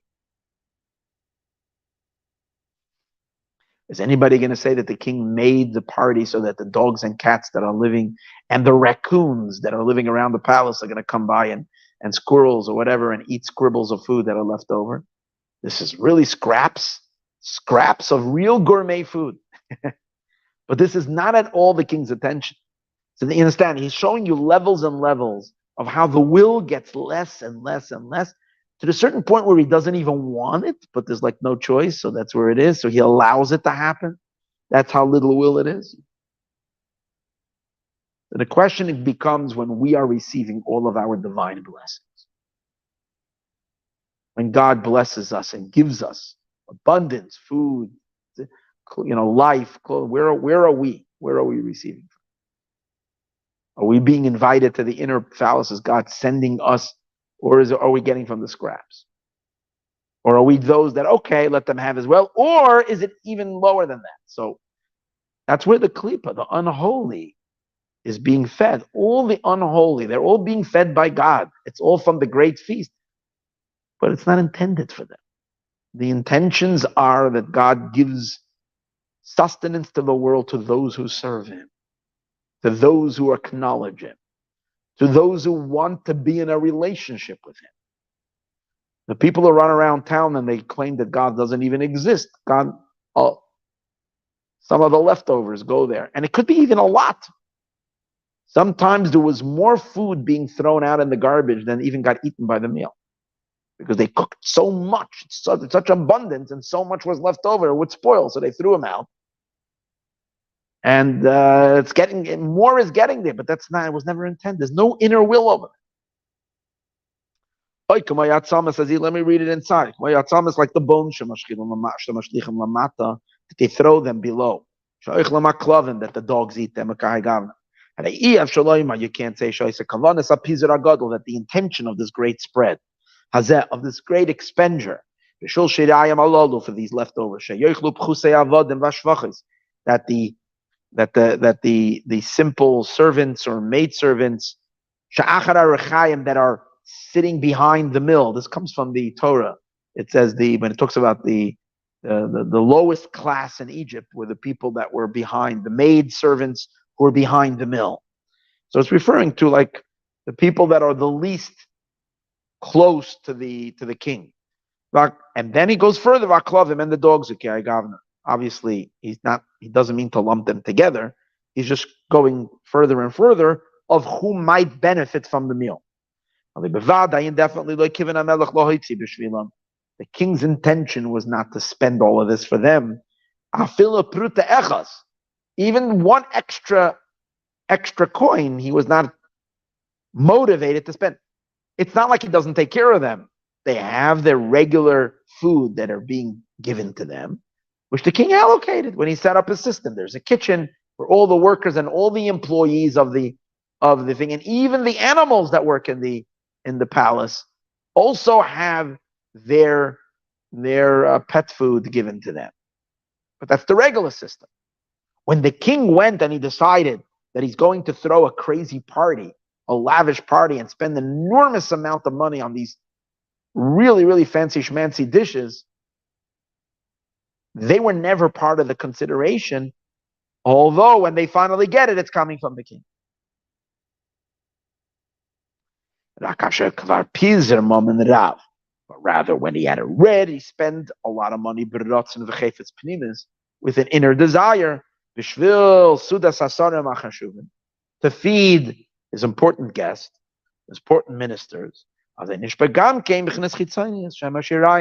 So then, along with that, there is also the external element of it all, that you even all the way down to the leftovers, that go to the simple servants. This is called an influence, a giving, but it's coming from the will. Because if for whatever reason the king is angry at the raccoons, let's say raccoons no one wants in the palace. But if the king is really angry at the dogs or whatever, and he never wants to see a dog again, he's not going to let them put the garbage, and he's going to put closed bins, which is not going to allow them to go there. The fact that he does allow it to go, that means doesn't have an end. His will is okay that they exist, but there's no particular desire in giving giving them, really, really delicious food. This is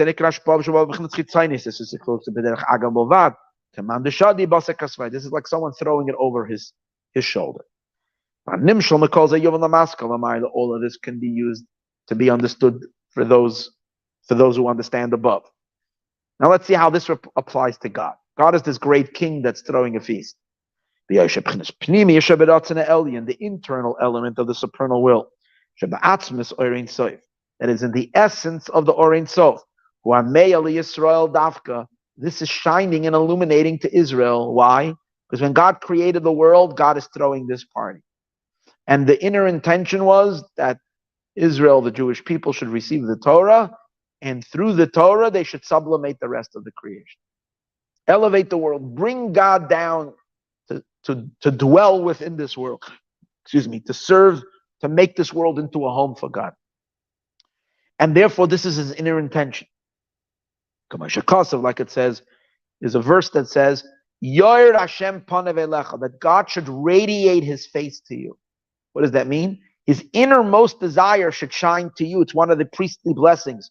There's three blessings, three verses that make up the priestly blessing. Panav dafka is literally his face. V'nikra b'chinas panim de'erech anpin. That's called the face, the innermost of erech anpin, of the level of keter, the level of crown. Shekoilo, which includes mitzcha, the forehead. Remember we said that the panim is the front, so it's the forehead. The train tapuchen and the two apples, which are referring to the space over here, which is clear from here, by a man, which is and that's God's face. And when someone is really shining and satisfied with someone, you can see a glow shining from their forehead and from their. So why is the supernal will shining to Israel? Because that's where the Torah is. And the Torah is God's inner will. That's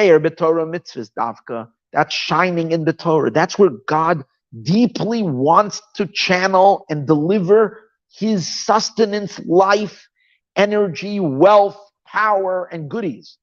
Because he wants to be served through the Torah and the mitzvah. That's divine, that's God's agenda, and that's God's inner pleasure. And why is that? Why is the Torah where God's inner desire flows? Because the whole point of the Torah is to serve God, to manifest God's deepest desire. And what's God's deepest desire?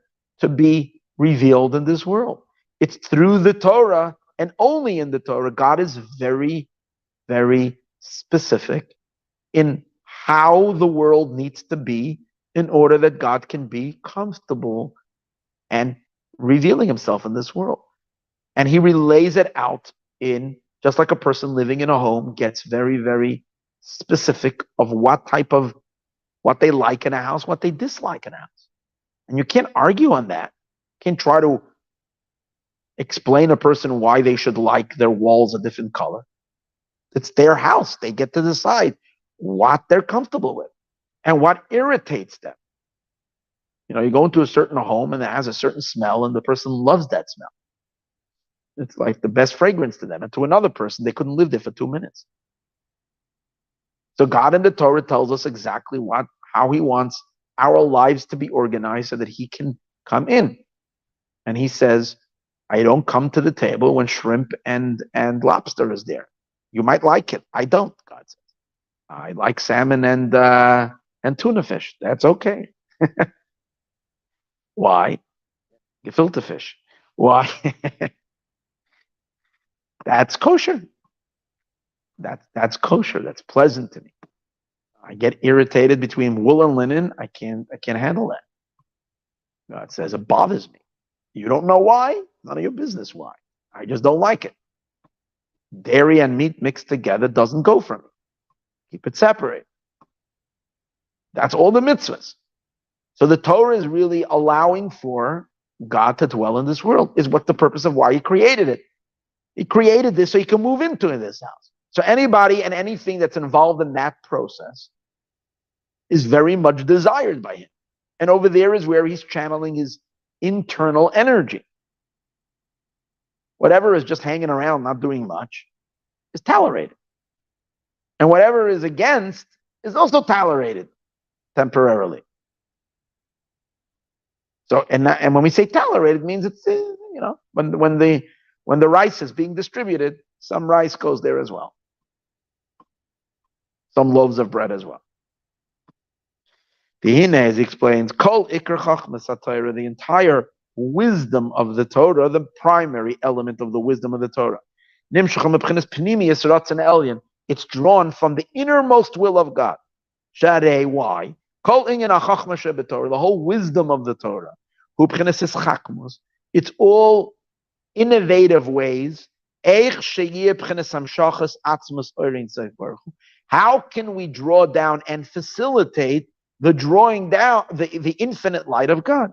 That the infinite encompassing, general encompassing energy, the literally infinite light, should be able to reveal itself and manifest and express itself in this world. It's really an impossibility. So there has to be great wisdom and instructions of what exactly and how, through which actions can that happen. Only God would know that. To allow for it to be revealed from its concealment into the world.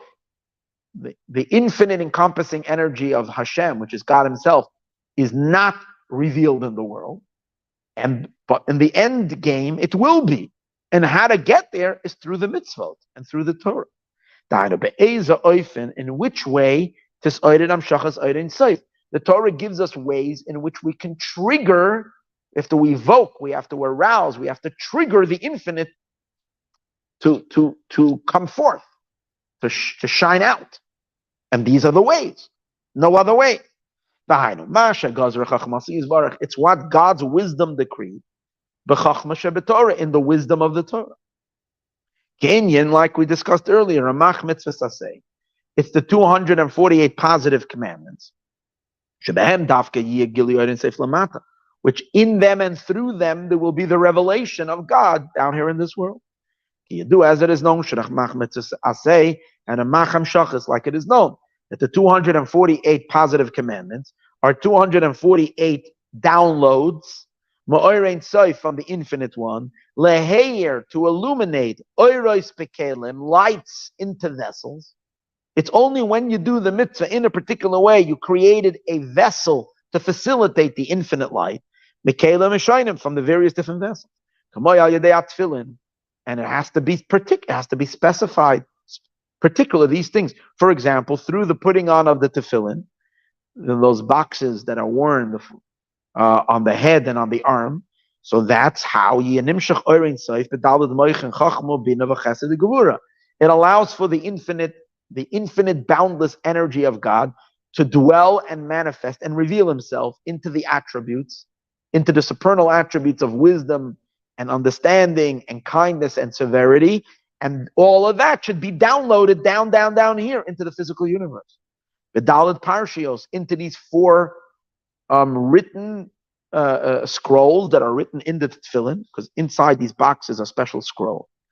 Well, the mitzvah tzitzis, that's one mitzvah. And then you have the mitzvah of tzitzis, which are the fringes that every male, the Jewish males wear, in which there is 8 strands on each corner of the garment. So 8 times 4 corners on a 4-cornered garment is 32. So that's the 32 pathways of wisdom. This will draw down the infinite one to reveal himself in the 32 pathways of wisdom. The makefatalis, and through this encompassing cloth of a scarf, the talis that goes around, and then from the talis, it should go into the strands, which is all a metaphor for the infinite light coming down into the 32 pathways of wisdom. And when we are doing charity, we're activating, we're stimulating what?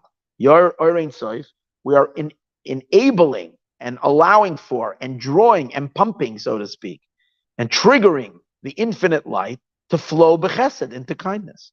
Okay, hi, Gavna b'shara mitzvahs. And this is just a small little example of mitzvahs, and the same would be in all other commandments. Here's another example. The sukkah that we go into the booth on sukkahs, b'makifim in the fall, b'makifim the ema. So we draw the infinite light into the encompassing energies of bina. That's what the sukkah is. And when we're picking up the 4 species of fruit, and particularly the esrog, We're drawing it with the esrog for whatever reason that God knows. The esrog on Sukkot is a trigger to draw the infinite light down into kingship, into malchus. Okay, the kol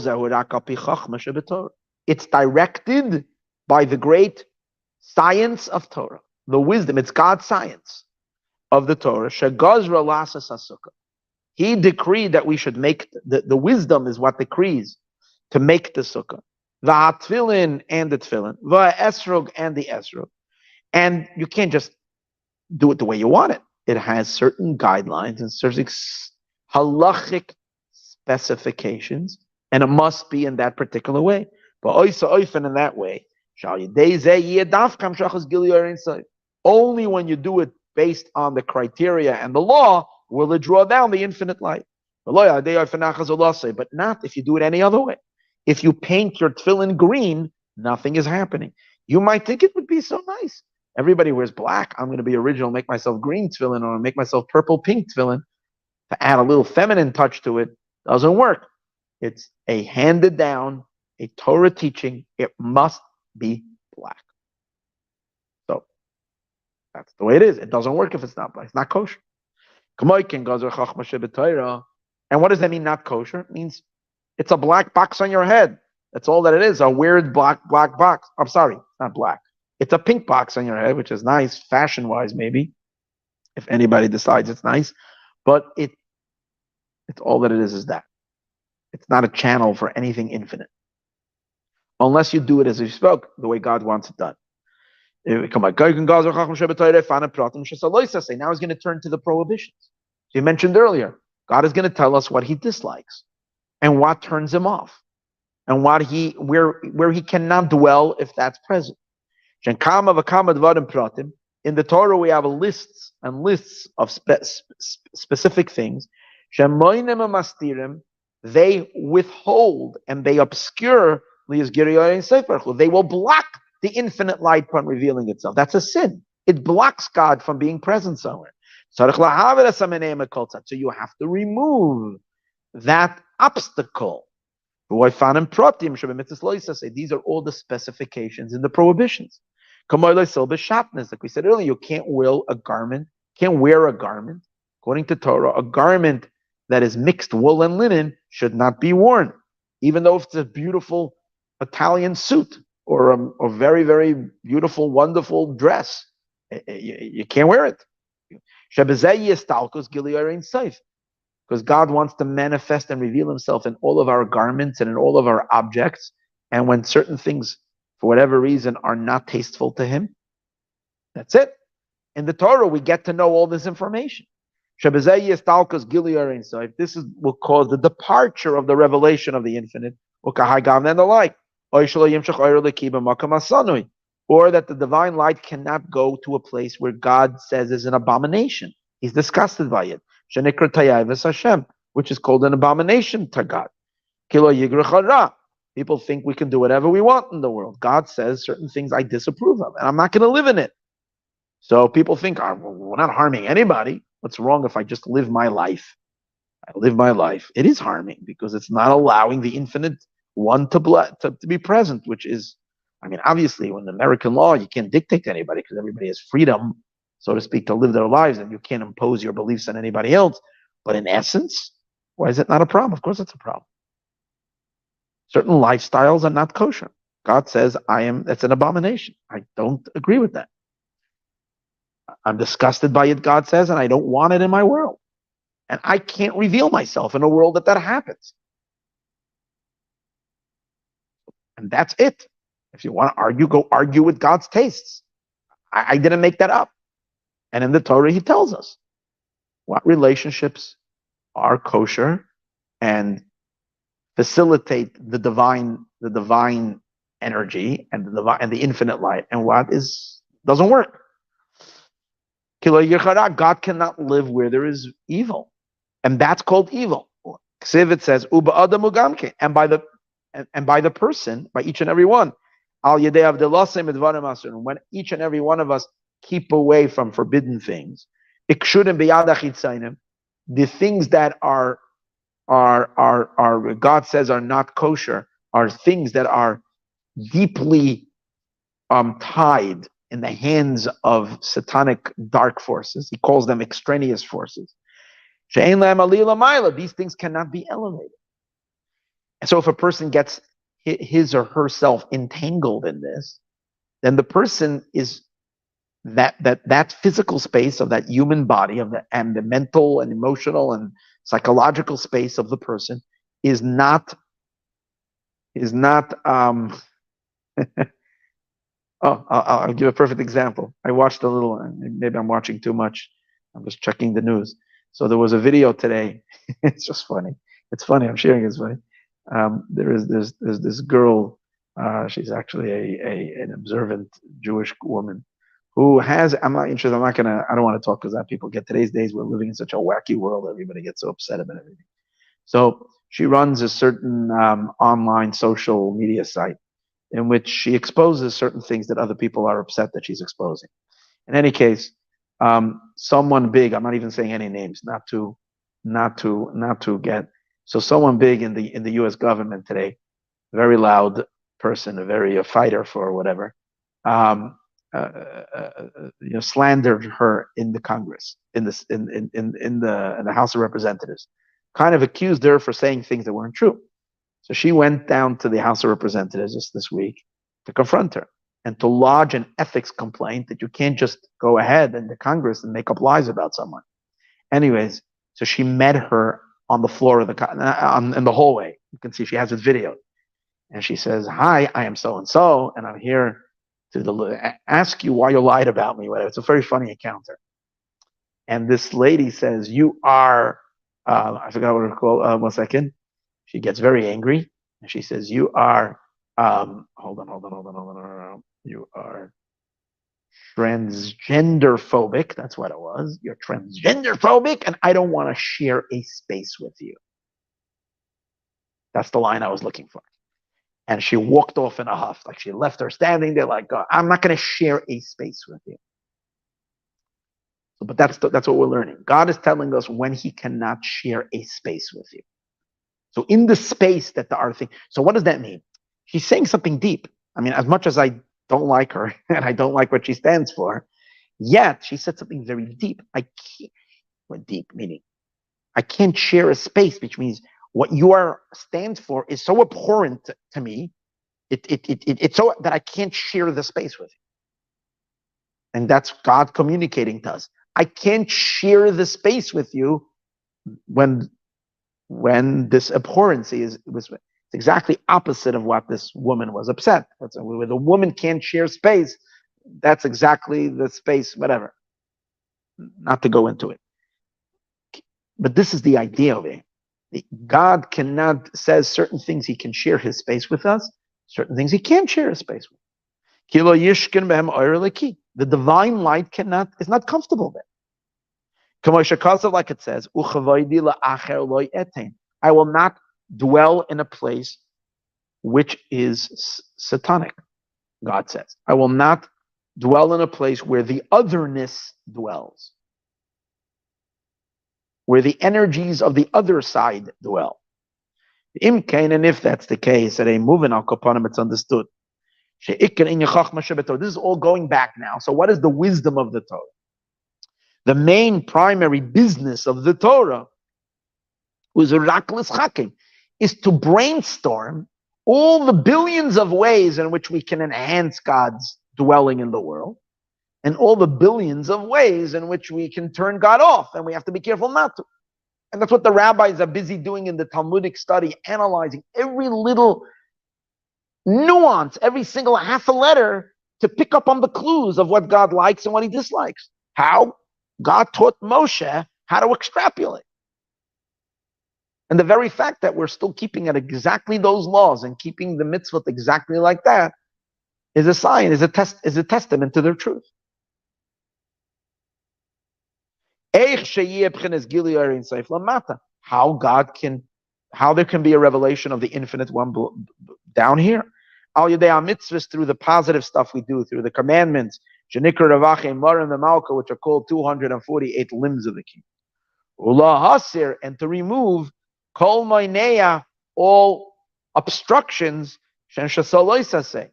which are the 365 prohibitions that are where God says I cannot dwell, and obviously each one has subcategories and subcategories and so forth. This is the inner. So what is the Torah then? So the Torah is where God is delivering to us his deepest inner desire and want. So that's where his inner will is. And what does God really want? What's the core outcome? What's the root of every commandment? God wants us, and he wants to live with us.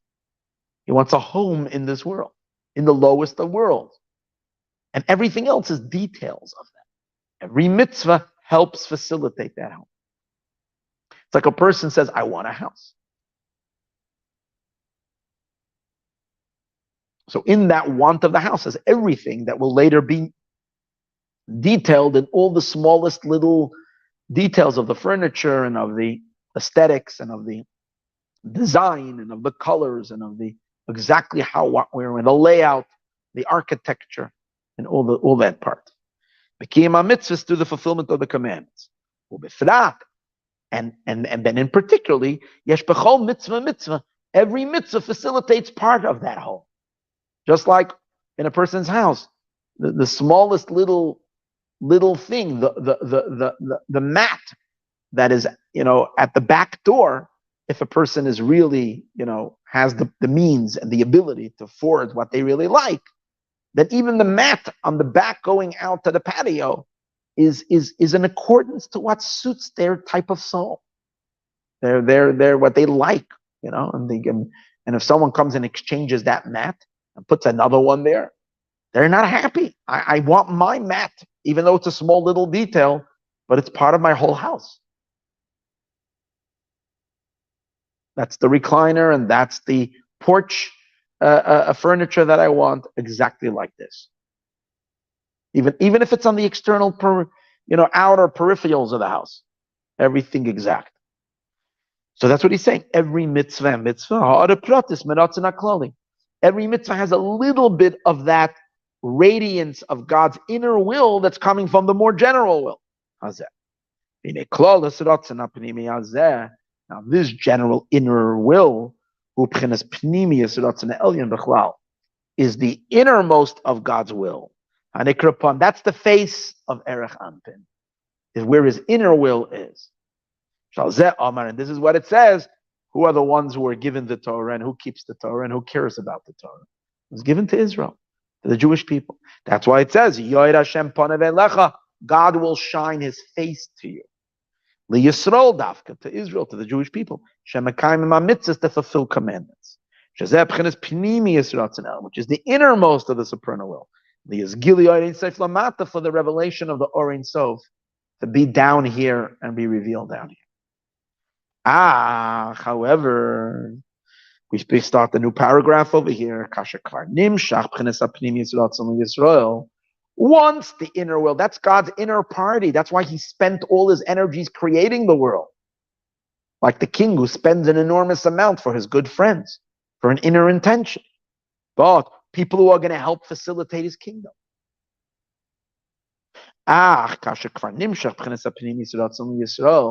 When the inner will is already drawn down to Israel, Torah mitzvahs, through Torah mitzvahs, as we said earlier,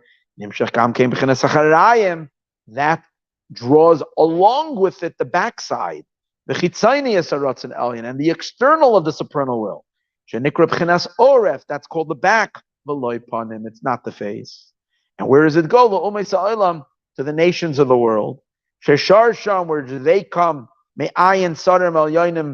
They stem, their root is from the 70 ministering angels above, the Biyah, which is Bria, Yetzirah, and Atzi, which are the three lower worlds of creation. The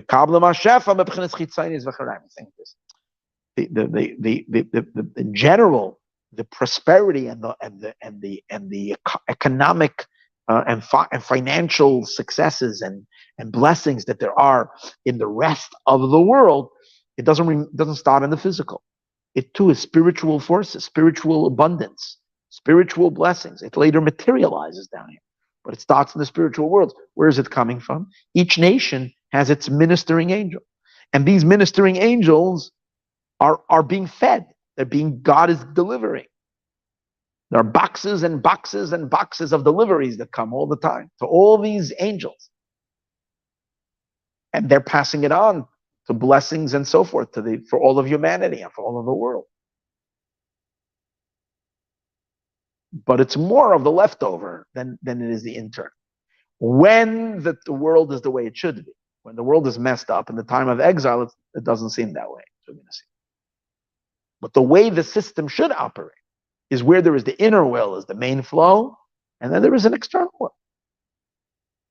And now we'll understand why the other side and the entire is called other gods, even though there's only one God. But the deeper meaning is Elokim means the force. Elokim means the power. Acherim, that's coming from the back. Acherim comes from the word achorayim. It's Elokim, it's the force of life that comes from God's back, not from God's front. The Inyan Kabbalah, they are receiving matter-of-factly, as we spoke earlier. It's not with inner intention and inner love. Unless the nations in the world have a choice to help and facilitate and to be partners up with the Jewish people and helping them. Today's days, before Mashiach comes, you have millions and millions of people across the world that are excited about Jews and about mitzvahs and about Israel and so forth. And they obviously are drawn to receive from a much deeper place. It's like the party of the ministers. Just like we learned earlier in the analogy, that when the flow is given and the party has already been ordered, and the chefs and the entertainment and all that has already been brought in, once it's already brought in, excessive food and excessive stuff is going to go to everybody. Which is the inner will. So even those that are not worthy will receive from the leftovers, b'derech agav, in a very secondary manner. Even though the intention was never for them to begin with. So also the extraneous forces will also receive Yanika. Yanika means they will nurse, they will get the chayos, and they will get energy from the divine energy. Is from the leftovers and from the external that's in the supernal will. And that's called God's neck, the panim al yonim of the supernal face. Once there is already an internal desire to throw a party, the pnimius ratzon elyon, from the innermost of the supernal will, the sitra de kedusha, which is where God's interest is, where his interests are being realized, which is the side of holiness.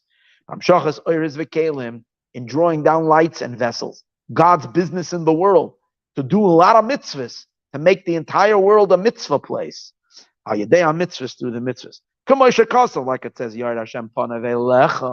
once God is already writing the check, once God is already sending the blessing down, the nimtza will come out. If there's packages that were sent and were never picked up, there's others can come and pick it up. It's almost like a store that has a closeout. There's overstocked items. Let's just get rid of it, kind of. So is the storekeeper really interested? If he didn't sell it, if he didn't get money for it, it's not profiting from it. He just wants to get rid of it. He sells it at a discounted price, but he doesn't enjoy selling that. There's no choice because he has to clear the merchandise so he can bring in new merchandise. Kind of that idea. Like, here, come take it. The nimtza comes out, that the entire influence and divine blessing that goes to the external side, comes from the back of the crown. It's literally command shada basik kasvai. It's like someone's throwing it over their shoulder, b'derech agav, in a very matter-of-factly way. B'tafel and secondary. At the very time when you're giving with from the inside to those that you really care about. And and there isn't any in the influence that he's giving to the external elements, mipchinas oirav, who are taking from the back, shuma ada pnimis, they're not receiving any internal radiance, mipnimis ratzon elim, from the inner aspect of divine will, klalo klal, at all, at all. Alkain, and therefore einam mekablim rak mipchinas hatamtzis, and that's why they're only receiving only tamtzis v'ashmarim anoiflim kidua. That's why they're really only receiving like only leftovers, only whatever falls, only from the crumbs. You're going to wonder, if it's only from the crumbs, how can it be so much? That's a good question. And it's only after, in other words, there is never a justification to give, just to feed. This that does not fulfill the divine purpose. There's no desire there to give. It's only when there is a production, when there is a flow to the side of holiness, then from the leftovers they'll receive as well.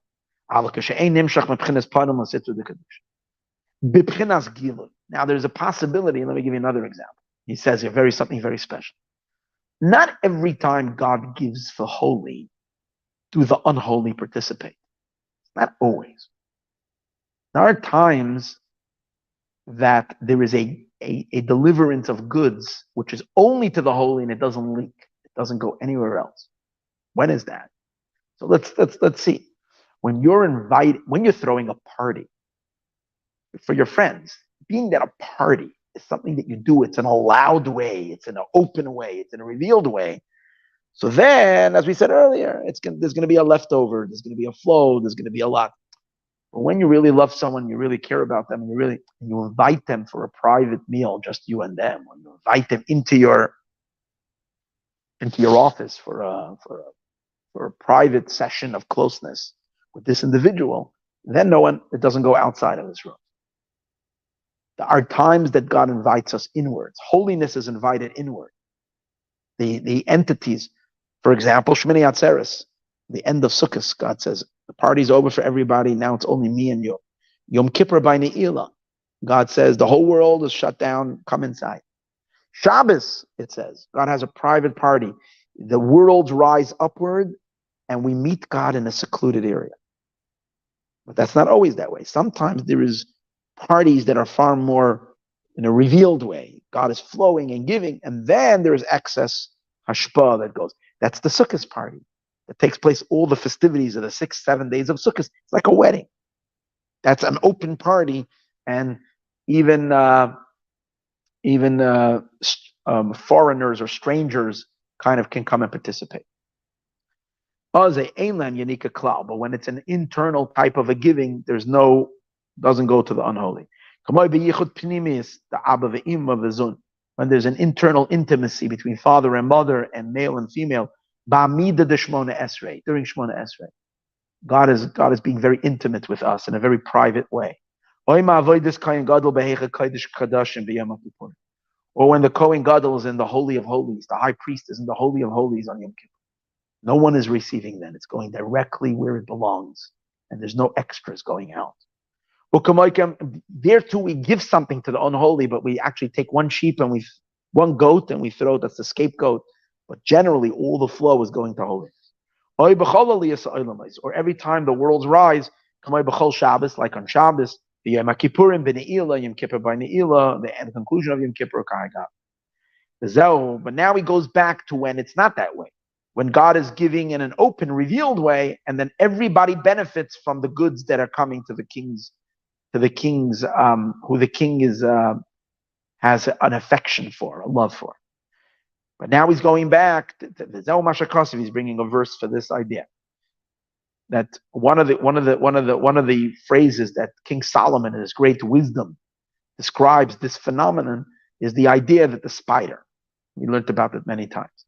The spider hangs out in king's chambers, and she goes unnoticed because the king's palace is so vast and so big. So usually, if there's a spider in a small apartment, it gets beaten and kicked out very quick. But the vastness of the king's party of the king's palace is the spiders can climb around. Imagine on the royal table, but inside, underneath, in some corner of that huge table, it has a little crevice and there's some spiders hanging out. And no one bothers to clean it because it's so vast, no one notices. And that's the point over here. Because of the vastness of God's influence, the spiders that exist in the, no one is creating anything for the spider, but the spider could go unnoticed in a sense and have its food and whatever in the protection of the general palace. If a spider gets chased after by every hand, but she parades around comfortably in kings' halls. That's a statement in Proverbs. Shlomo Melech says, Pidish Hashamam is this little spider. Because she's such a nobody, she doesn't occupy any space. She's not important in the king's palace. Even though other words in other places she would be chased after by every hand, but the spider can run across the king's royal table, even though in other places she would be chased because everything is so mega and big over there that she doesn't notice the smallness. We don't notice the little fly. It's not noticed. It's like so nothing. It's like unimportant. All these 70 ministering angels that bring the influence to all peoples and nations that are not particularly tuning in to God's desire and plan and creation is like this little spider that's getting food free, but it's not really at all the purpose or interest of the king. Only from the little bit leftovers of the supernal pleasure that falls down from the back and the neck. It's like the spider in the king's chamber. Which doesn't mean anything. Doesn't feel them at all. And that's why the sages say, when the people had when the Jewish people felt challenged, they weren't able to pray after the destruction of the temple and say that God is great and mighty because they had a question. They saw the Roman legions trampling and in a disgraceful manner in the holy temple, behaving in such a blasphemous way. And they said, if God is mighty, how come he's not doing anything? As a sign that God is weak. So people couldn't bring themselves to say it. So the Talmud answers the question and says, no, that itself is his greatness, that they can do this and he's silent. So one of the explanations is what we're learning now. Because they're so nothing, they're not even on the radar. Not because they're nothing. No one even notices. It's like a little spider and no one pays attention. The Gentiles that were dancing in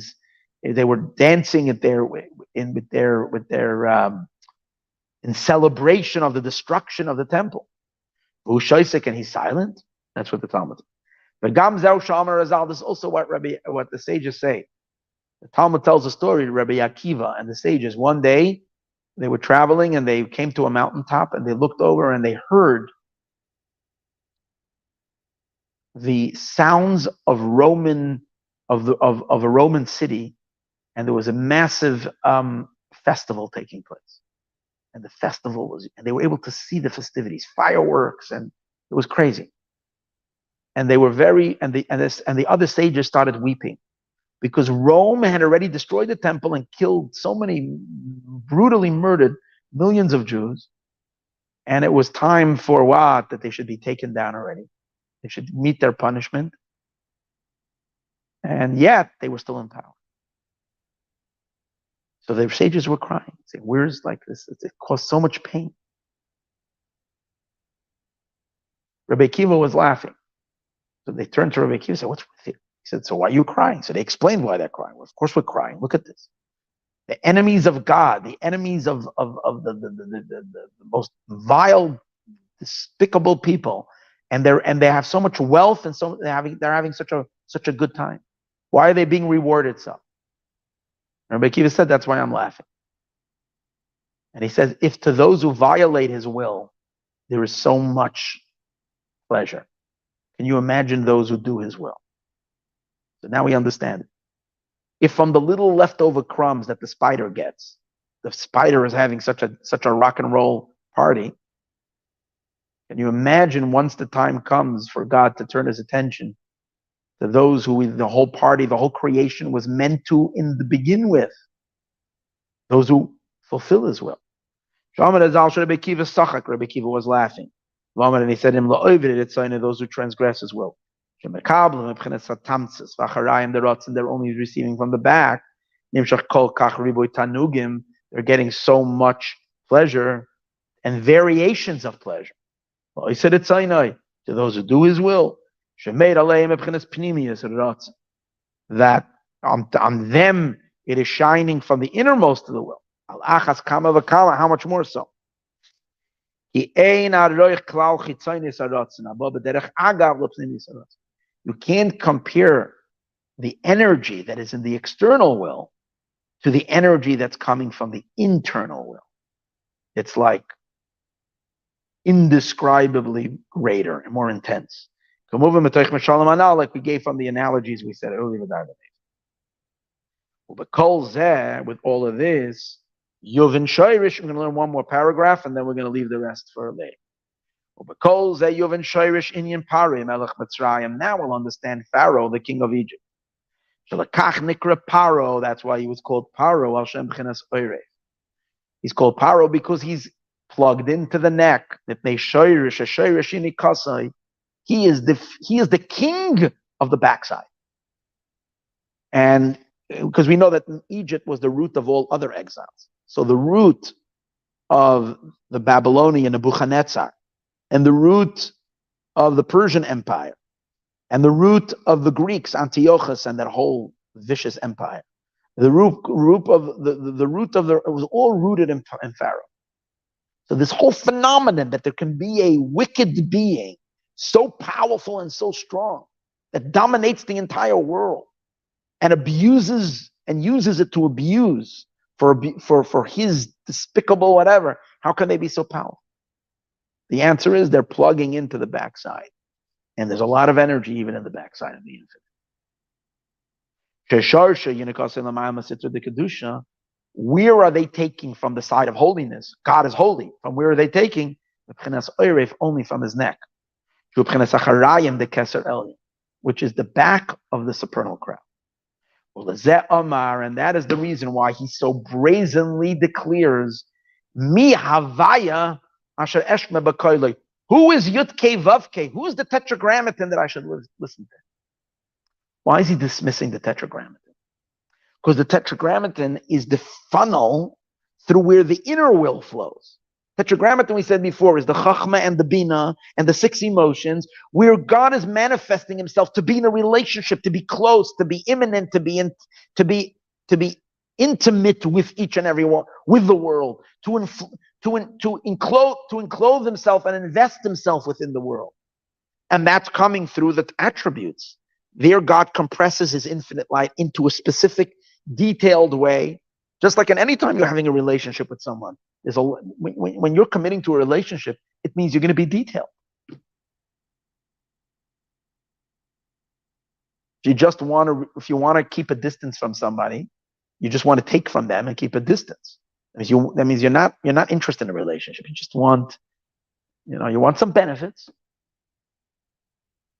That's what Pharaoh wanted. So Pharaoh says, who's Yud-Kei Vav-Kei? And he was taking from a place beyond Yud-Kei Vav. He was taking from the back, but the back of the Keter, the back of the Keter. So he's dismissing Yud-Kei Vav-Kei. Because Yud-Kei Vav-Kei, first of all, it's smaller, because the channels of specifications.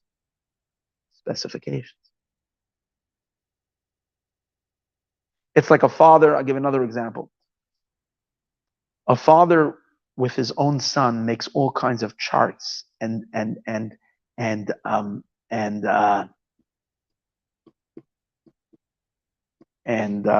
expectations, and you have to earn points and so forth. The kid, if the father said, till the kid is eligible to get a candy. So it's very detailed. It's very specific. He wants, because the father cares about the child. He loves him. He wants to educate him. He wants to bring him to a certain place. So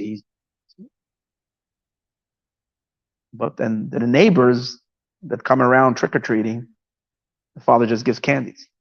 Couldn't care less about these neighbors. He gives them free candies. There's an external will. There's nothing there. But the flow is like really big. He has a big jar of candies and he's handing them out. There's no will there. It's just to his own son. Huh? He gets a candy. Let's see how do you do your homework. You do in school. You get all these checks. Get scored your points. Then I'm giving you. So in a sense, to give to holiness, it comes through constriction. It comes through expectations. But the son is not getting a candy. The son is getting his entire father. In that one candy that he gets his entire father. The other guy is not getting a father. He's getting a candy. That's the difference. So Pharaoh says, "Who's God? Who's Yud Kei Vav Kei?" I'm plugged in over here. You know, I'm Kishem Avaya. Because what is the name Yud Kei Vav Kei Atzma Ubchines Slapshus? Is when it represents enclothement. When the Ratzon Elya, when the supernal will is enclothing itself, b'chachmo bina, with wisdom, through understanding, umidas, and emotions, v'dibor. In other words, creating a full-fledged relationship, a full-fledged way of communicating deeply. This is God coming up and close to us. Yud Tzimtzim, the Nekudas Chachma. The Yud represents the first contraction of Chachma. Hey Bina, the Hey is Bina. Vav is the Midos, the emotions. Hey Achroina, V'Bchinas Dibur, the latter Hey is the speech, Ki Yedua. V'Kol Zahainu, and all of this, Kasher Oida Shef and Nimshach V'Bchinas Pnimi Saratz. When it's all coming from the inner, so as we spoke, when it's from the inner, it's with intention, it's mindful, it's with desire, and it has a purpose. It wants to be received. It wants to be connected to.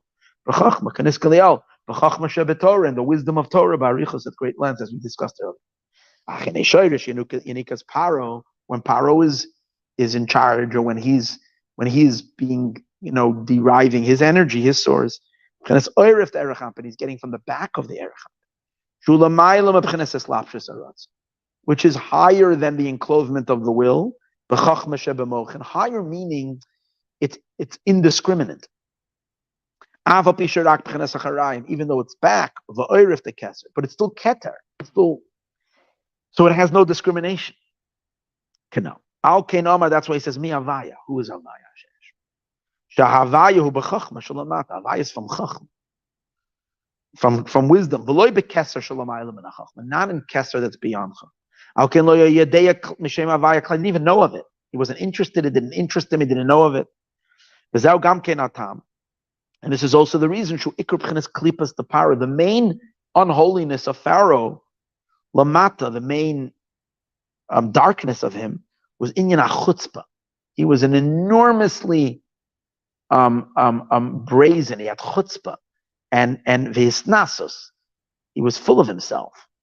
He claimed, to me is the river. The whole blessing of Egypt claimed to the Nile River, and he said, to me is the river. And I created myself. Because Keser is also a very exalted, very high level. And he's receiving from a very high place, which creates in him also this sense of superiority. He's above everything. He's higher than everything. Because his root, where he was deriving from, is from this very, very undetailed and unspecified energy.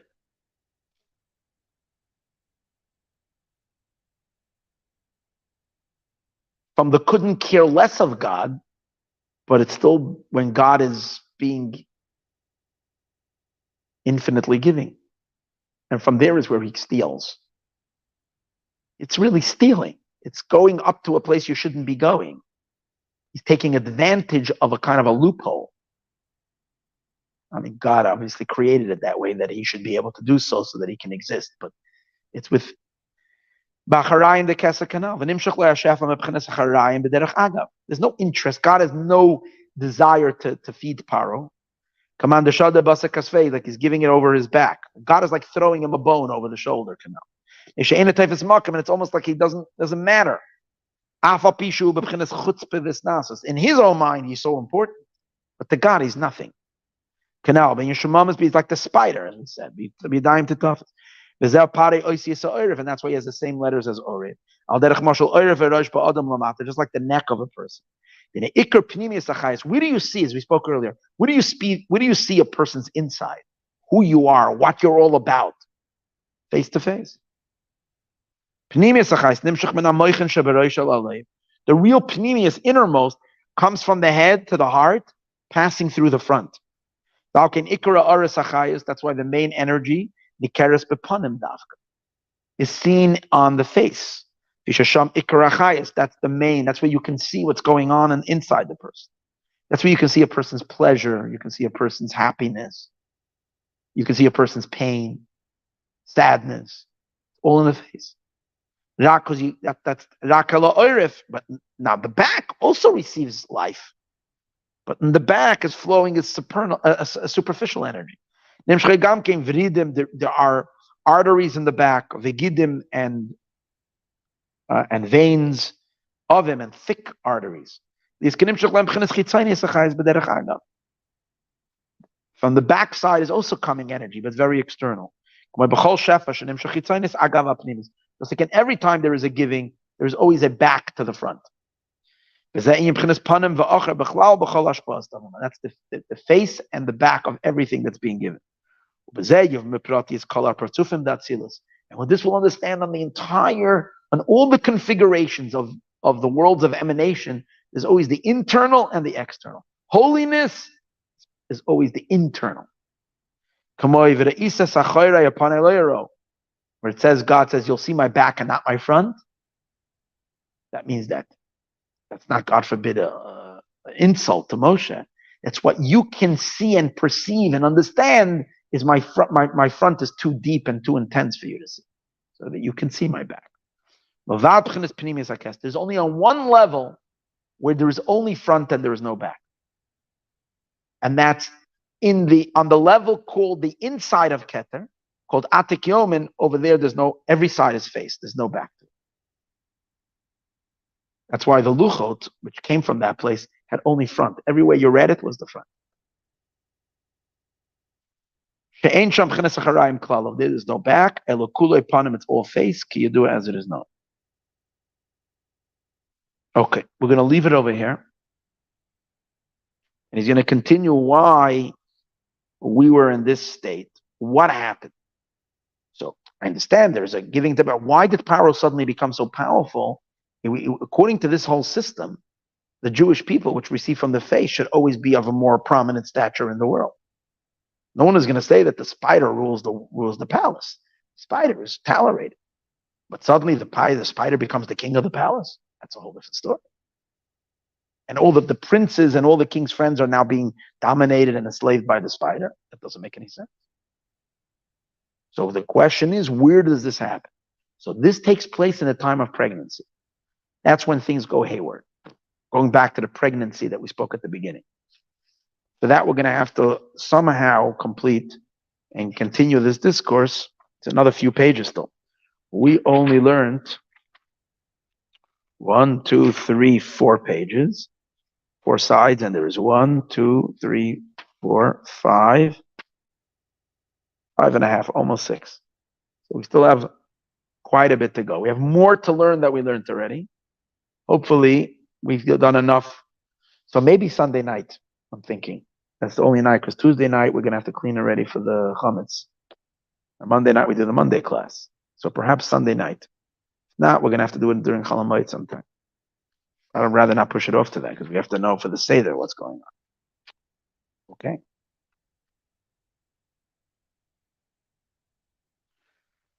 Okay.